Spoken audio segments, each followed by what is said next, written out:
ಓದುವಾಗ, ಹಾಡುಗಳನ್ನು ಹೇಳುವಾಗ, ವಾಕ್ಯವನ್ನು ಹೇಳುವಾಗ ನಿನ್ನ ಪರಿಶುದ್ಧ ವಾಕ್ಯ ಅದು ಆಗಿರ್ಬೇಕಪ್ಪ. ನಿನ್ನನ್ನು ಮಹಿಮೆಪಡಿಸುವಂತ ಹಾಡುಗಳನ್ನಾಗಿರ್ಬೇಕಪ್ಪ. ನೀನು ನಮ್ಮೊಟ್ಟಿಗೆ ಸ್ವಾಮಿ, ನಿನ್ನನ್ನು ಮಹಿಮೆಪಡಿಸುವ ಹಾಗೆ, ನಿನ್ನನ್ನು ಘನಪಡಿಸುವ ಹಾಗೆ, ನಿನ್ನನ್ನು ಸ್ತುತಿಸುವ ಹಾಗೆ ನಾವು ಒಬ್ಬೊಬ್ಬರ ಬಾಯಿಗಳನ್ನು ನೀನು ತೆರೆದು ನಮ್ಮನ್ನು ಪ್ರೇರೇಪಿಸಿ ಕೈ ಹಿಡಿದು ನಡೆಸಿ ಕಾಪಾಡು. ದೇವದೂತರಿಗೂ ನಮಗೂ ಕೆಲವೇ ಅಂತರದಲ್ಲಿ ಇಟ್ಟು ನಮ್ಮನ್ನು ಪ್ರೀತಿಸಿ ಪೋಷಿಸಿ ಕೈ ಹಿಡಿದು ನಡೆಸಿ ಕಾಪಾಡ್ತಾ ಬಂದಿದೆಯಲ್ಲ ದೇವರೇ, ನಿನಗೆ ಕೋಟ್ಯಾನು ಕೋಟಿ ಸ್ತೋತ್ರ ಕರ್ತನೆ. ನಿನ್ನ ಪರಿಶುದ್ಧಾತ್ಮ ನಮ್ಮೊಬ್ಬೊಬ್ಬರ ಮೇಲೆ ಇಳಿದು ಬರಲಪ್ಪ. ದೇವದೂತರ ಹಾಗೆ ನಾವು ಸಹ ದೇವರೇ ನೀನು ಪರಿಶುದ್ಧನು ಪರಿಶುದ್ಧನು ಪರಿಶುದ್ಧನು, ದೂತ ಗಣಗಳ ಒಡೆಯನು ಅಂತ ಹೇಳಿ ನಾವು ಯಾವಾಗಲೂ ನಿನ್ನನ್ನು ಸ್ತುತಿಸುವಂತೆ, ನಿನ್ನನ್ನು ಕೊಂಡಾಡುವಂತೆ, ನಿನ್ನನ್ನು ಪ್ರೀತಿಸುವಂತೆ, ನಿನ್ನನ್ನು ಗ್ರಹಿಸುವಂತೆ, ನಿನ್ನ ವಾಕ್ಯವನ್ನು ನಾವು ಧರಿಸಿಕೊಳ್ಳುವ ಹಾಗೆ ನಮ್ಮೊಬ್ಬೊಬ್ಬರನ್ನು ಪ್ರೇರೇಪಿಸಿ ಕೈದು ನಡೆಸಿ ಕಾಪಾಡು. ತಂದೆಯೇ, ನಿನ್ನ ಒಟ್ಟಿಗೆ ಮಾತನಾಡು, ನಿನ್ನ ಒಟ್ಟಿಗೆ ಬಾ, ನಮ್ಮನ್ನು ಆಶೀರ್ವದಿಸು, ಕರುಣಿಸಿ, ರಕ್ಷಿಸು, ಕಾಪಾಡು. ನಿನ್ನೊಬ್ಬನಿಗೆ ಸ್ತುತಿಗನ ಮಾನ ಮಹಿಮೆ ಸಲ್ಲಪ್ಪ. ಈ ಆರಾಧನೆಯನ್ನು ನಾವು ತಂದೆ, ಕುಮಾರ ಮತ್ತು ಪವಿತ್ರಾತ್ಮನ ಏಕನಾಮದಲ್ಲಿ ಪ್ರಾರಂಭ ಮಾಡ್ತಾ ಇದ್ದೇವೆ ಸ್ವಾಮಿ. ಆಮೇನ್. ಮೊದಲಿಗೆ ಈ ಆರಾಧನೆಗೆ ಬಂದಿರುವಂತಹ ನಿಮ್ಮೆಲ್ಲರನ್ನು ಕ್ರಿಸ್ತೇಸುವಿನ ಸುಮಧುರ ನಾಮದಲ್ಲಿ ವಂದಿಸಿ ಸ್ವಾಗತ ಕೋರುವವಳಾಗಿದ್ದೇನೆ. ನಮ್ಮನ್ನು ದೇವರು ಎಷ್ಟು ಆಶೀರ್ವಾದ ಮಾಡಿ ನಡೆಸಿದ್ದಾರೆ, ಆತನನ್ನು ಸ್ತುತಿಸೋಣ, ಕೊಂಡಾಡೋಣ, ಇನ್ನೂ ಹೆಚ್ಚೆಚ್ಚಾಗಿ ಆತನನ್ನು ಹಾಕಿಕೊಂಡು ಆತನ ಪರಿಶುದ್ಧ ಮಕ್ಕಳಾಗಿ ಬಾಳೋಣ. ಮೊದಲಿಗೆ ನಮ್ಮ ದೇವರನ್ನು ನಾವು ಕೊಂಡಾಡುವ ಹಾಗೆ 30ನೇ ಸಂಗೀತವನ್ನು ನಾವೆಲ್ಲರೂ ಎದ್ದು ನಿಂತು ಹಾಡೋಣ. ಭೂಪರ ಲೋಕ ದೇವರೇ, ಸಮಸ್ತ ಕೊಡುವಾತನೇ.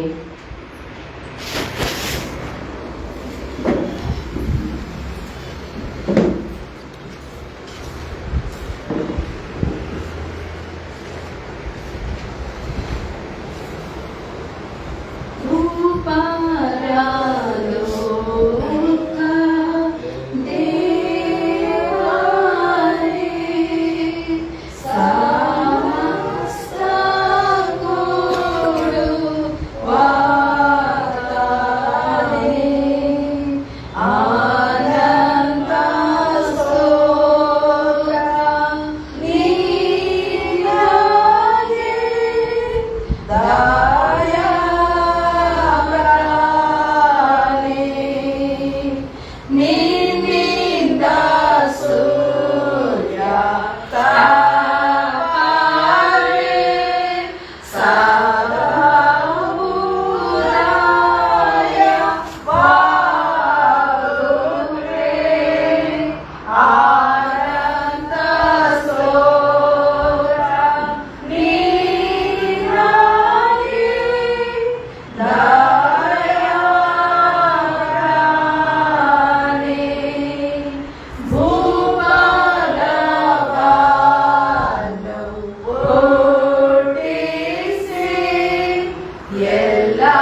ನೆನಪಿಸುವ ಹಾಗೆ ಪುಟ ಸಂಖ್ಯೆ 124 ಅನುಸರಿಸೋಣ. 3ನೇ ವಿಧಾನ, ಪುಟ ಸಂಖ್ಯೆ 124. ಕರ್ತನು ತನ್ನ ಪರಿಶುದ್ಧ ಮಂದಿರದಲ್ಲಿದ್ದಾನೆ, ಭೂಲೋಕವೆಲ್ಲ ಆತನ ಮುಂದೆ ಮೌನವಾಗಿರಲಿ. ಆತನ ಸನ್ನಿಧಿಯಲ್ಲಿ ಮಾನವಗಳು ಆತನ ಪ್ರಾಯದಲ್ಲಿ ಮರಸಂಗತಿರುತ್ತವೆ. ನಾನಂತೂ ನಿನ್ನ ಮಹಾಕೃಪೆಯನ್ನು ಹೊಂದಿದವಳಾಗಿ ನಿನ್ನ ಮಂದಿರದೊಳಕ್ಕೆ ಪ್ರವೇಶಿಸುವೆನು. ನಿನ್ನ ಪರಿಶುದ್ಧ ಆಲಯದ ಕಡೆಗೆ ಅಡ್ಡಬಿಡುವೆನು. ಕರ್ತನೇ, ನನಗೆ ಬೆಳಕು ರಕ್ಷಕನೂ ಆಗಿದ್ದಾನೆ. ನಾನು ಯಾರಿಗೆ ಭಯಪಟ್ಟೇನು? ಕರ್ತನು ನನ್ನ ಪ್ರಾಣದ ಆಧಾರನು, ನಾನು ಯಾರಿಗೆ ಹೆದರೇನು? ಆತನು ನಮ್ಮ ಪಾಪಗಳಿಗೆ ಸರಿಯಾಗಿ ನಮ್ಮನ್ನು ಶಿಕ್ಷಿಸಲಿಲ್ಲ, ನಮ್ಮ ಅಪರಾಧಗಳಿಗೆ ತಕ್ಕಂತೆ ದಂಡಿಸಲಿಲ್ಲ.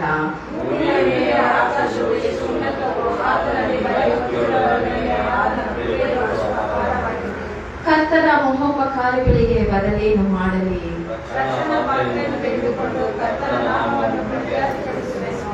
ಎಲ್ಲರೂ ಒಟ್ಟಾಗಿ ಹೇಳೋಣ. ಕರ್ತನೇ, ನನ್ನ ಶರಣನೇ, ನನ್ನ ವಿಮೋಚಕನೇ, ನನ್ನ ಮಾತುಗಳು, ನನ್ನ ಹೃದಯದ ಧ್ಯಾನವು ನಿನಗೆ ಸಮರ್ಪಕವಾಗಿರಲಿ.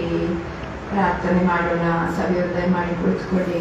ಸರ್ವಶಕ್ತನಾದ ದೇವರೇ, ನಮ್ಮ ಕರ್ತನಾದ ಯೇಸು ಕ್ರಿಸ್ತನ ಮುಖಾಂತರ ನಮ್ಮ ಆರಾಧನೆಯನ್ನು, ಕೃತಜ್ಞತಾ ಸ್ತುತಿಯನ್ನು ನಿನಗೆ ಸಮರ್ಪಿಸಲು ನಿನ್ನ ಪಾದ ಸನ್ನಿಧಿಗೆ ಬಂದಿರುತ್ತೇವೆ. ನಾವು ನಮ್ಮ ಪಾಪಗಳನ್ನು ಯಥಾರ್ಥವಾಗಿ ಅರಿಕೆ ಮಾಡುವಂತೆಯೂ ನಮಗಾಗಿ ಮಾತ್ರವಲ್ಲದೆ ಬೇರೆಯವರಿಗಾಗಿಯೂ ಪ್ರಾರ್ಥಿಸುವಂತೆಯೂ ಸಹಾಯ ಮಾಡು. ನಿನ್ನ ಪವಿತ್ರ ವಾಕ್ಯವನ್ನು ಕೇಳಿ ನಿನ್ನ ಪ್ರೀತಿಯ ಮಹಾತಿಶಯವನ್ನು ಹೆಚ್ಚೆಚ್ಚಾಗಿ ಗ್ರಹಿಸುವಂತೆಯೂ ನಮ್ಮ ಜೀವಮಾನದಲ್ಲೆಲ್ಲ ನಿನ್ನ ಕೃಪೆಯ ಫಲಗಳನ್ನು ಕೊಡುತ್ತಾ ಬರುವಂತೆಯೂ ಅನುಗ್ರಹಿಸಬೇಕೆಂದು ನಮ್ಮ ಕರ್ತನಾದ ಯೇಸು ಕ್ರಿಸ್ತನ ಮುಖಾಂತರ ನಿನ್ನನ್ನು ಬೇಡಿಕೊಳ್ಳುತ್ತೇವೆ. ಆಮೇನ್. ಕ್ಷಣಕಾಲ ನಾವು ಮೌನವಾಗಿದ್ದು ನಮ್ಮ ಪಾಪಗಳನ್ನು ಕರ್ತನಿಗೆ ಅರಿಕೆ ಮಾಡೋಣ. ನಮ್ಮಲ್ಲಿ ಪಾಪವಿಲ್ಲವೆಂದು ನಾವು ಹೇಳಿದರೆ ನಮ್ಮನ್ನು ನಾವೇ ಮೋಸಪಡಿಸಿಕೊಳ್ಳುತ್ತೇವೆ ಮತ್ತು ಸತ್ಯವೆಂಬುದು ನಮ್ಮಲ್ಲಿಲ್ಲ. ನಮ್ಮ ಪಾಪಗಳನ್ನು ಒಪ್ಪಿಕೊಂಡು ಅರಿಕೆ ಮಾಡಿದರೆ ಆತನು ನಂಬಿಗಸ್ತನು ನೀತಿವಂತನೂ ಆಗಿರುವುದರಿಂದ ನಮ್ಮ ಪಾಪಗಳನ್ನು ಕ್ಷಮಿಸಿಬಿಟ್ಟು ಸಕಲ ನೀತಿಯನ್ನು ಪರಿಹರಿಸಿ ನಮ್ಮನ್ನು ಶುದ್ಧ ಮಾಡುವನು.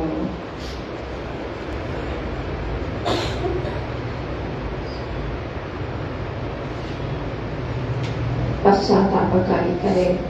ಬನ್ನಿ, ಪಶ್ಚಾತ್ತಾಪದಿಂದ ಸ್ವಾಮಿ ಹತ್ರ ಬರುವ ಎಂಬ ಹಾಡನ್ನು ಹಾಡೋಣ. ಬನ್ನಿ ಪಶ್ಚಾತ್ತಾಪದಿಂದ ಸ್ವಾಮಿ ಹತ್ರ ಬರುವ,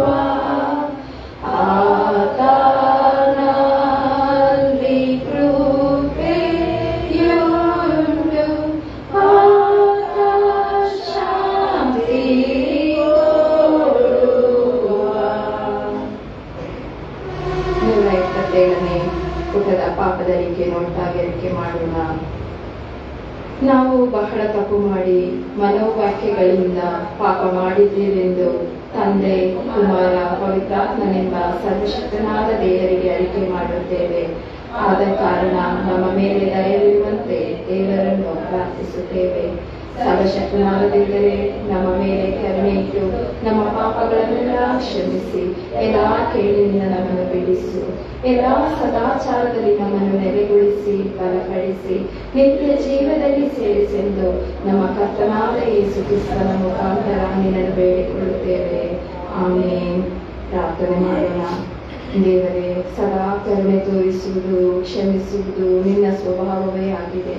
ನಮ್ಮ ಬಡವಿನಹಗಳನ್ನು ಲಾಭಿಸಿ ನಮ್ಮ ಪಾಪಗಳ ಸಂಕೋಲೆಯಿಂದ ನಾವು ವಂದಿತರಾಗಿದ್ದರೂ ಕರುಣಾಸಾಗರನಾದ ನೀನು ನಮ್ಮ ಮಧ್ಯಸ್ಥನು, ಸಹಾಯಕನೂ ಆಗಿರೋ ಯೇಸು ಕ್ರಿಸ್ತನ ಘನಕ್ಕಾಗಿ ನಮ್ಮನ್ನು ಬಿಡುಗಡೆ ಮಾಡಬೇಕೆಂದು ನಿನ್ನನ್ನು ಬೇಡಿಕೊಳ್ಳುತ್ತೇವೆ. ಆಮೇನ್. ನಾವೆದ್ದು ನಿಂತು 121ನೇ ದಾವೀದನ ಕೀರ್ತನೆಯನ್ನು ಉತ್ತರವಾಗಿ ಓದಿಕೊಳ್ಳೋಣ.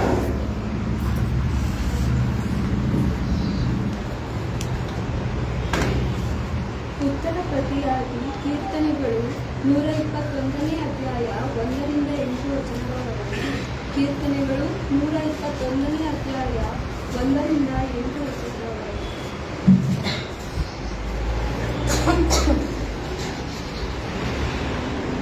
ನಾನು ಕಣ್ಣೆತ್ತಿ ಪರ್ವತಗಳ ಕಡೆಗೆ ನೋಡುತ್ತೇನೆ.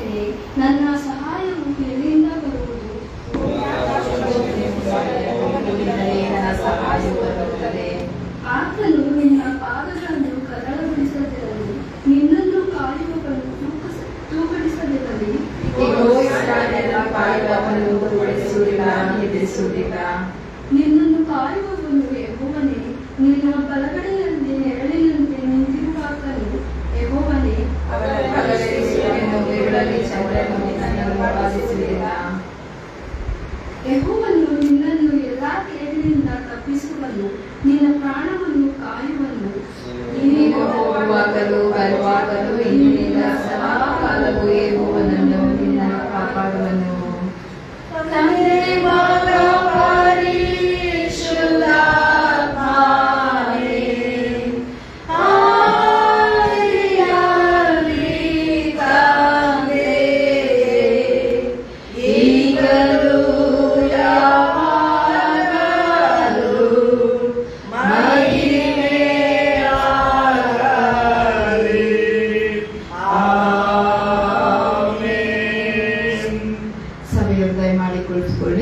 ಇಂದಿಗೆ ಓದಲು ನೇಮಕವಾದಂತಹ ಹಳೆಯ ಒಡಂಬಡಿಕೆಯಲ್ಲಿ ಕಾರ್ಯಗಳು ಓದಲ್ಪಡುತ್ತದೆ.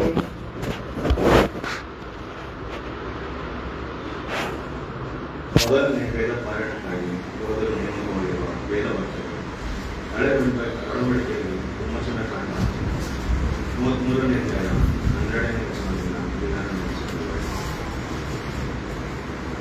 ವಿಮೋಚನ ಕಾಂಡ 33ನೇ ಅಧ್ಯಾಯ 12ನೇ ವಚನದಿಂದ 16ನೇ ವಚನದವರೆಗೆ ದೇವರ ವಾಕ್ಯವನ್ನು ಕೇಳೋಣ. ಮೋಶೆ ಯೆಹೋವನಿಗೆ, ಈ ಜನರನ್ನು ಆ ಸೀಮೆಗೆ ನಡೆಸಿಕೊಂಡು ಹೋಗಬೇಕೆಂದು ನೀನು ನನಗೆ ಆಜ್ಞಾಪಿಸಿದಷ್ಟೇ. ನನ್ನ ಸಂಗಡ ಯಾರನ್ನು ಕಳಿಸುವೆಯೋ ಅದನ್ನು ನನಗೆ ತಿಳಿಸಲಿಲ್ಲ. ನಿನ್ನ ಹೆಸರನ್ನು ಗೊತ್ತು ಮಾಡಿದ್ದೇನೆಂದು ನಿನಗೆ ನನ್ನ ದಯೆ ದೊರಕಿತೆಂದು ನೀನು ನನಗೆ ಹೇಳಿದೆಯಲ್ಲ. ನನಗೆ ನಿನ್ನ ದಯೆ ದೊರಕಿದಾದರೆ ನಾನು ನಿನ್ನನ್ನು ಬಲ್ಲವನಾಗಿರುವಂತೆ ನಿನ್ನ ಮಾರ್ಗವನ್ನು ನನಗೆ ತೋರಿಸು. ಆಗ ನಿನ್ನ ದಯೆ ನನಗೆ ದೊರೆಯಿತೆಂದು ನನಗೆ ತಿಳಿದಿರುವುದು. ಈ ಜನರು ನಿನ್ನ ಪ್ರಜೆಯೆಂದು ಜ್ಞಾಪಕ ಮಾಡಿಕೊ ಎಂದು ಅರಿಕೆ ಮಾಡಿದನು. ಅದಕ್ಕೆ ಯೆಹೋವನು, ನಾನೇ ನಿಮ್ಮ ಜೊತೆಯಲ್ಲಿ ಬಂದು ನಿಮಗೆ ವಿಶ್ರಾಂತಿಯನ್ನು ಉಂಟು ಮಾಡಿದೆನು ಎಂದನು. ಅದಕ್ಕೆ ಮೋಶೆ, ನೀನೇ ನಮ್ಮ ಸಂಗಡ ಬರದೆ ಹೋದರೆ ನಮ್ಮನ್ನು ಇಲ್ಲಿಂದ ಹೋಗುಗೊಳಿಸಬಾರದು. ನನಗೂ ನಿನ್ನ ಪ್ರಜೆಗಳಾದ ಇವರಿಗೂ ನಿನ್ನ ಅನುಗ್ರಹ ದೊರಕಿತೆಂಬುದು ನೀನೇ ನಮ್ಮ ಸಂಗಡ ಬರುವುದರಿಂದಲೇ ಹೊರತು ಬೇರೆ ಯಾಕರಿಂದ ತಿಳಿದುಕೊಳ್ಳುವುದು. ಆದ್ದರಿಂದ ನಾನು ನಿನ್ನ ಪ್ರಜೆಗಳಾದ ಇವರು ಭೂಮಿಯಲ್ಲಿರುವ ಬೇರೆ ಎಲ್ಲ ಜನಗಳಿಗಿಂತಲೂ ವಿಶೇಷವಾಗಿ ಎಂಬುದು ತೋರುವುದು ಅಂದನು. ಕ್ರಿಸ್ತನೇ ನಿನಗೆ ಸ್ತೋತ್ರವಾಗಿ ಪತ್ರಿಕಾ ಭಾಗ ಓದಲ್ಪಡುತ್ತದೆ.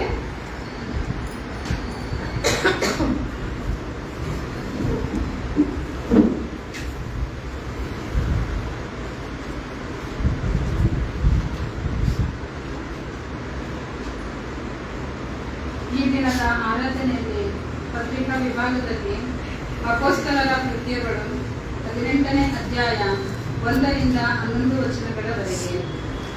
ಅಪೊಸ್ತಲರ ಕೃತ್ಯಗಳು 18ನೇ ಅಧ್ಯಾಯ 1ರಿಂದ 11 ವಚನಗಳವರೆಗೆ. ದೇವರ ಮಾತನ್ನು ಕೇಳೋಣ. ಪೌಲನು ಕೊರಿಂಥದಲ್ಲಿ 1.5 ವರ್ಷವಿದ್ದು ಸುವಾರ್ತೆಯನ್ನು ಸಾರಿತು. ಅಂತಿಯೋಕ್ಯಕ್ಕೆ ತಿರುಗಿ ಬಂದದ್ದು. ಇದಾದ ಮೇಲೆ ಪೌಲನು ಅಥೇನೆಯನ್ನು ಬಿಟ್ಟು ಕೊರಿಂಥಕ್ಕೆ ಹೋದನು.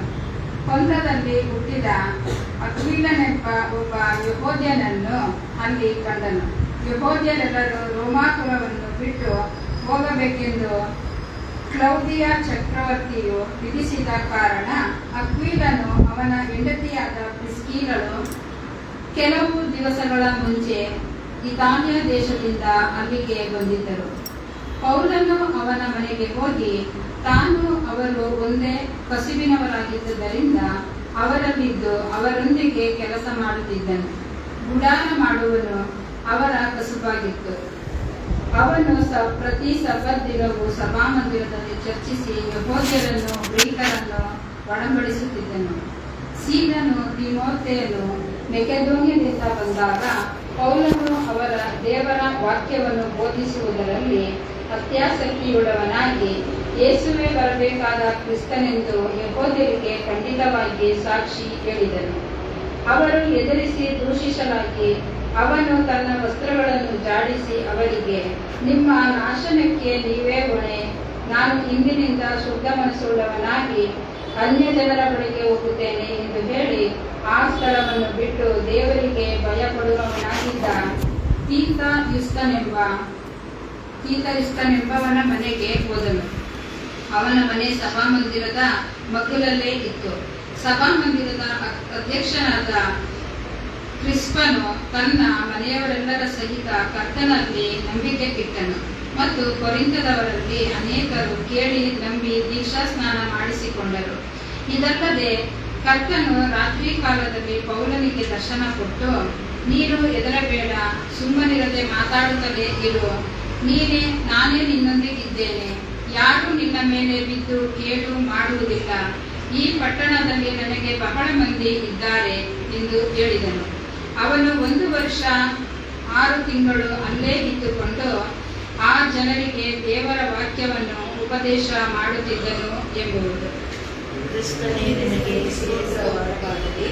ನಾವು ಕುಳಿತಲ್ಲಿಯೇ ಕರ್ತನನ್ನು ಮಹಿಮೆ ಪಡಿಸುವ ಹಾಗೆ ಹಾಡುವಂತಹ ಸಂಕೀರ್ತನೆಗಳಲ್ಲಿ 95ನೇ ಸಂಕೀರ್ತನೆಯನ್ನು ಹಾಡೋಣ. ಮಾನವರನ್ನು ಬೋಧಿಸಿದ ಈಗ ವೇದದ ಜ್ಞಾನವಿದು. 95ನೇ ಸಂಕೀರ್ತನೆ.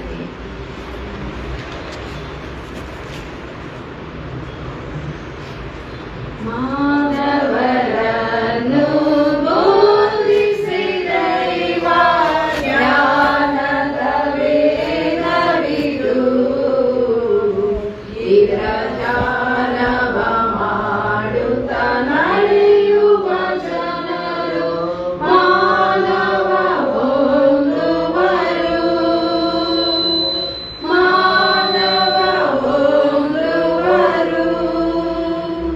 ಪಾದಕ್ಕೆ ದೀಪ, ಮಾರ್ಗಕ್ಕೆ ಬೆಳಕು, ವೇದದ ಬೋಧನೆಯು ಇದು ಮೋದದಿಂದೋದಿ ನಡೆಯುವ ಜನರ ಪಾದ ಕದಲದೆಂದು, ಪಾದ ಕದಲದೆಂದು. ಎಲ್ಲರ ಹೃದಯವ ಶೋಧನೆ ಮಾಡಿ ಎಲ್ಲರ ಗುಣಗಳನ್ನು ಅವರೆಲ್ಲರ ಮುಂದೆ ತೋರಿಪ ಕೊರತೆಯದಿಲ್ಲದ ಕನ್ನಡಿಯು,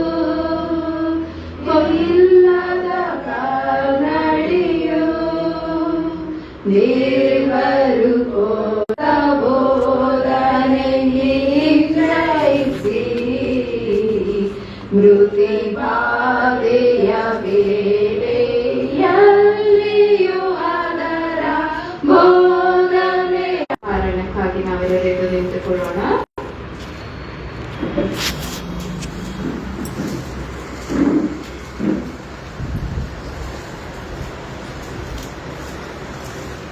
ಮೂರನೇ ವೇದ ಪಾಲನಕ್ಕಾಗಿ ನೇಮಿಸಲ್ಪಟ್ಟಿರುವಂತಹ ವೇದವಾಕ್ಯವು ಹೊಸ ಒಡಂಬಡಿಕೆಯಲ್ಲಿ ಶ್ರೀ ಲೂಕನು ಬರೆದ ಸುವಾರ್ತೆ 24ನೇ ಅಧ್ಯಾಯ 13ನೇ ವಚನದಿಂದ 33ನೇ ವಚನದವರೆಗೂ.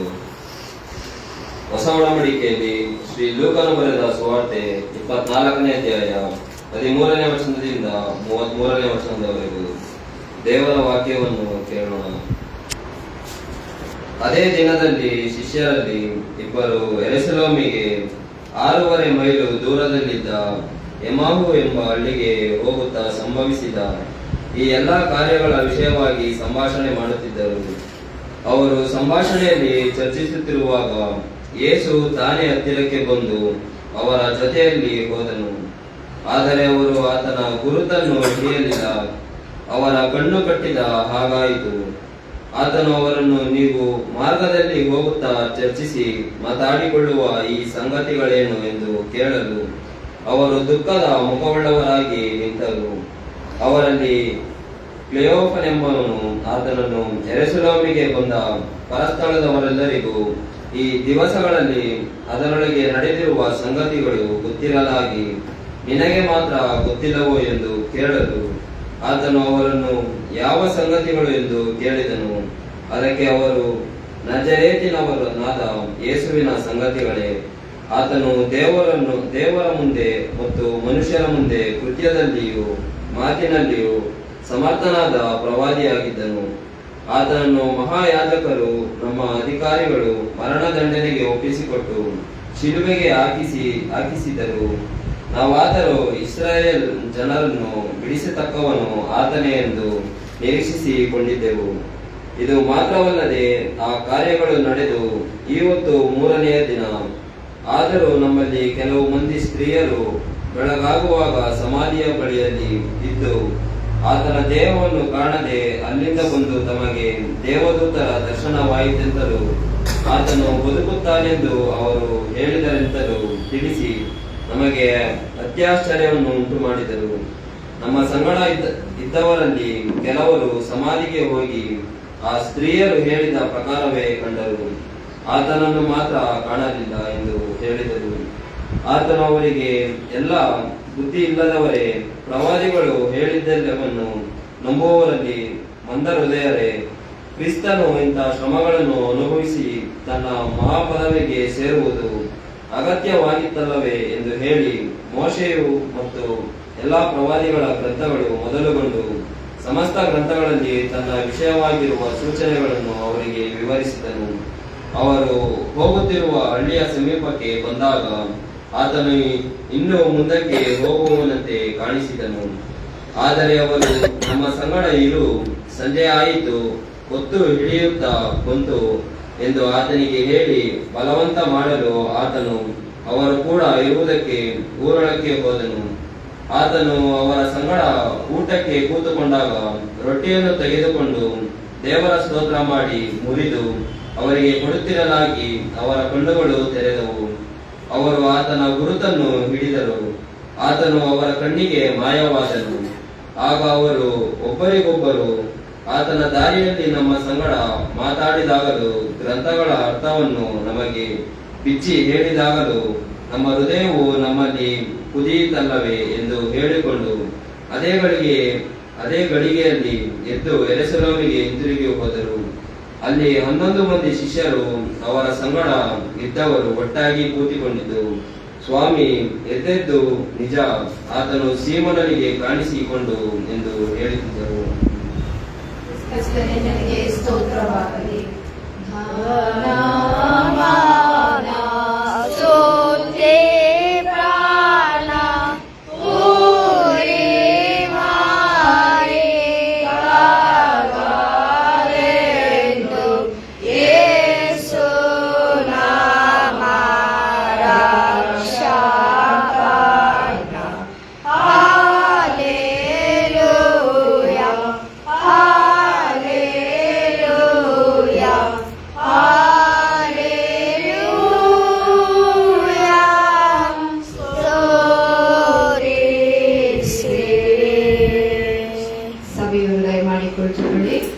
ನಮ್ಮನ್ನು ನಾವು ಪ್ರಾರ್ಥನಾಪೂರ್ವಕವಾಗಿ ಸಿದ್ಧವಾಗಿದ್ದೇನೆ ಎಂಬ ಸಂಗೀತವನ್ನು ಹಾಡುವುದರ ಮೂಲಕ ವಾಕ್ಯ ಧ್ಯಾನಕ್ಕಾಗಿ ಸಿದ್ಧಪಡಿಸಿಕೊಳ್ಳೋಣ.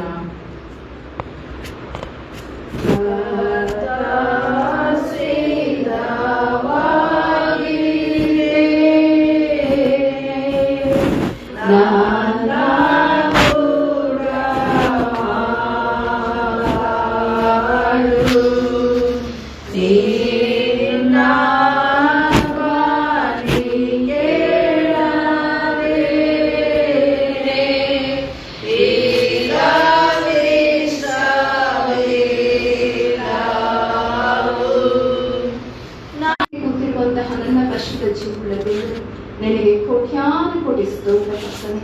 ಈ ವಾಕ್ಯ ಕೇಳುವಾಗ ಅಪ್ಪಾ ಸ್ವಾಮಿ, ನಿನ್ನ ಮಕ್ಕಳು ನೀನು ವಾಕ್ಯವನ್ನು ಏನು ಹೇಳುತ್ತೀ ಎಂದು ಕಾತುರದಿಂದ ಅಪ್ಪಾ ಸ್ವಾಮಿ ಇಲ್ಲಿ ಬಂದು ಸೇರಿರುವಾಗ ಒಬ್ಬೊಬ್ಬರೊಟ್ಟಿಗೆ ನೀನು ಮಾತನಾಡುವ ದೇವರು ನೀನಾಗಿದೆಯಲ್ಲ, ನಿನಗೆ ಕೋಟ್ಯಾನುಕೋಟಿ ಸ್ತೋತ್ರ ಕರ್ತನೆ. ನಿನ್ನ ವಾಕ್ಯದ ಮನವನ್ನು ನಾವು ಸವಿಯಲು, ನೀನು ಏನು ಹೇಳುತ್ತಿ ಎಂದು ಕೇಳಿಸಿಕೊಳ್ಳಲು ನಾವು ಬಂದಿರುವಾಗ ಅಪ್ಪ, ನಿನ್ನ ಶಿಲುಬೆಯ ವಾಕ್ಯ ನನ್ನ ಬಾಯಿಗೆ ಅರಿದು ಬರಲಿ ಕರ್ತನೆ. ನಿನ್ನ ಪ್ರಸನ್ನತೆಗಾಗಿ ಕೋಟ್ಯಾನುಕೋಟಿ ಸ್ತೋತ್ರ ಕರ್ತನೆ. ನಮ್ಮೊಟ್ಟಿಗೆ ಮಾತಾಡುವ ದೇವರು ನೀನಾಗಿದೆ, ವಾಕ್ಯದ ಗೂಢಾರ್ಥವನ್ನು ತಿಳಿಪಡಿಸುವ ದೇವರು ನೀನಾಗಿದೆ. ನಿನಗೆ ಕೋಟ್ಯಾನುಕೋಟಿ ಸ್ತೋತ್ರ.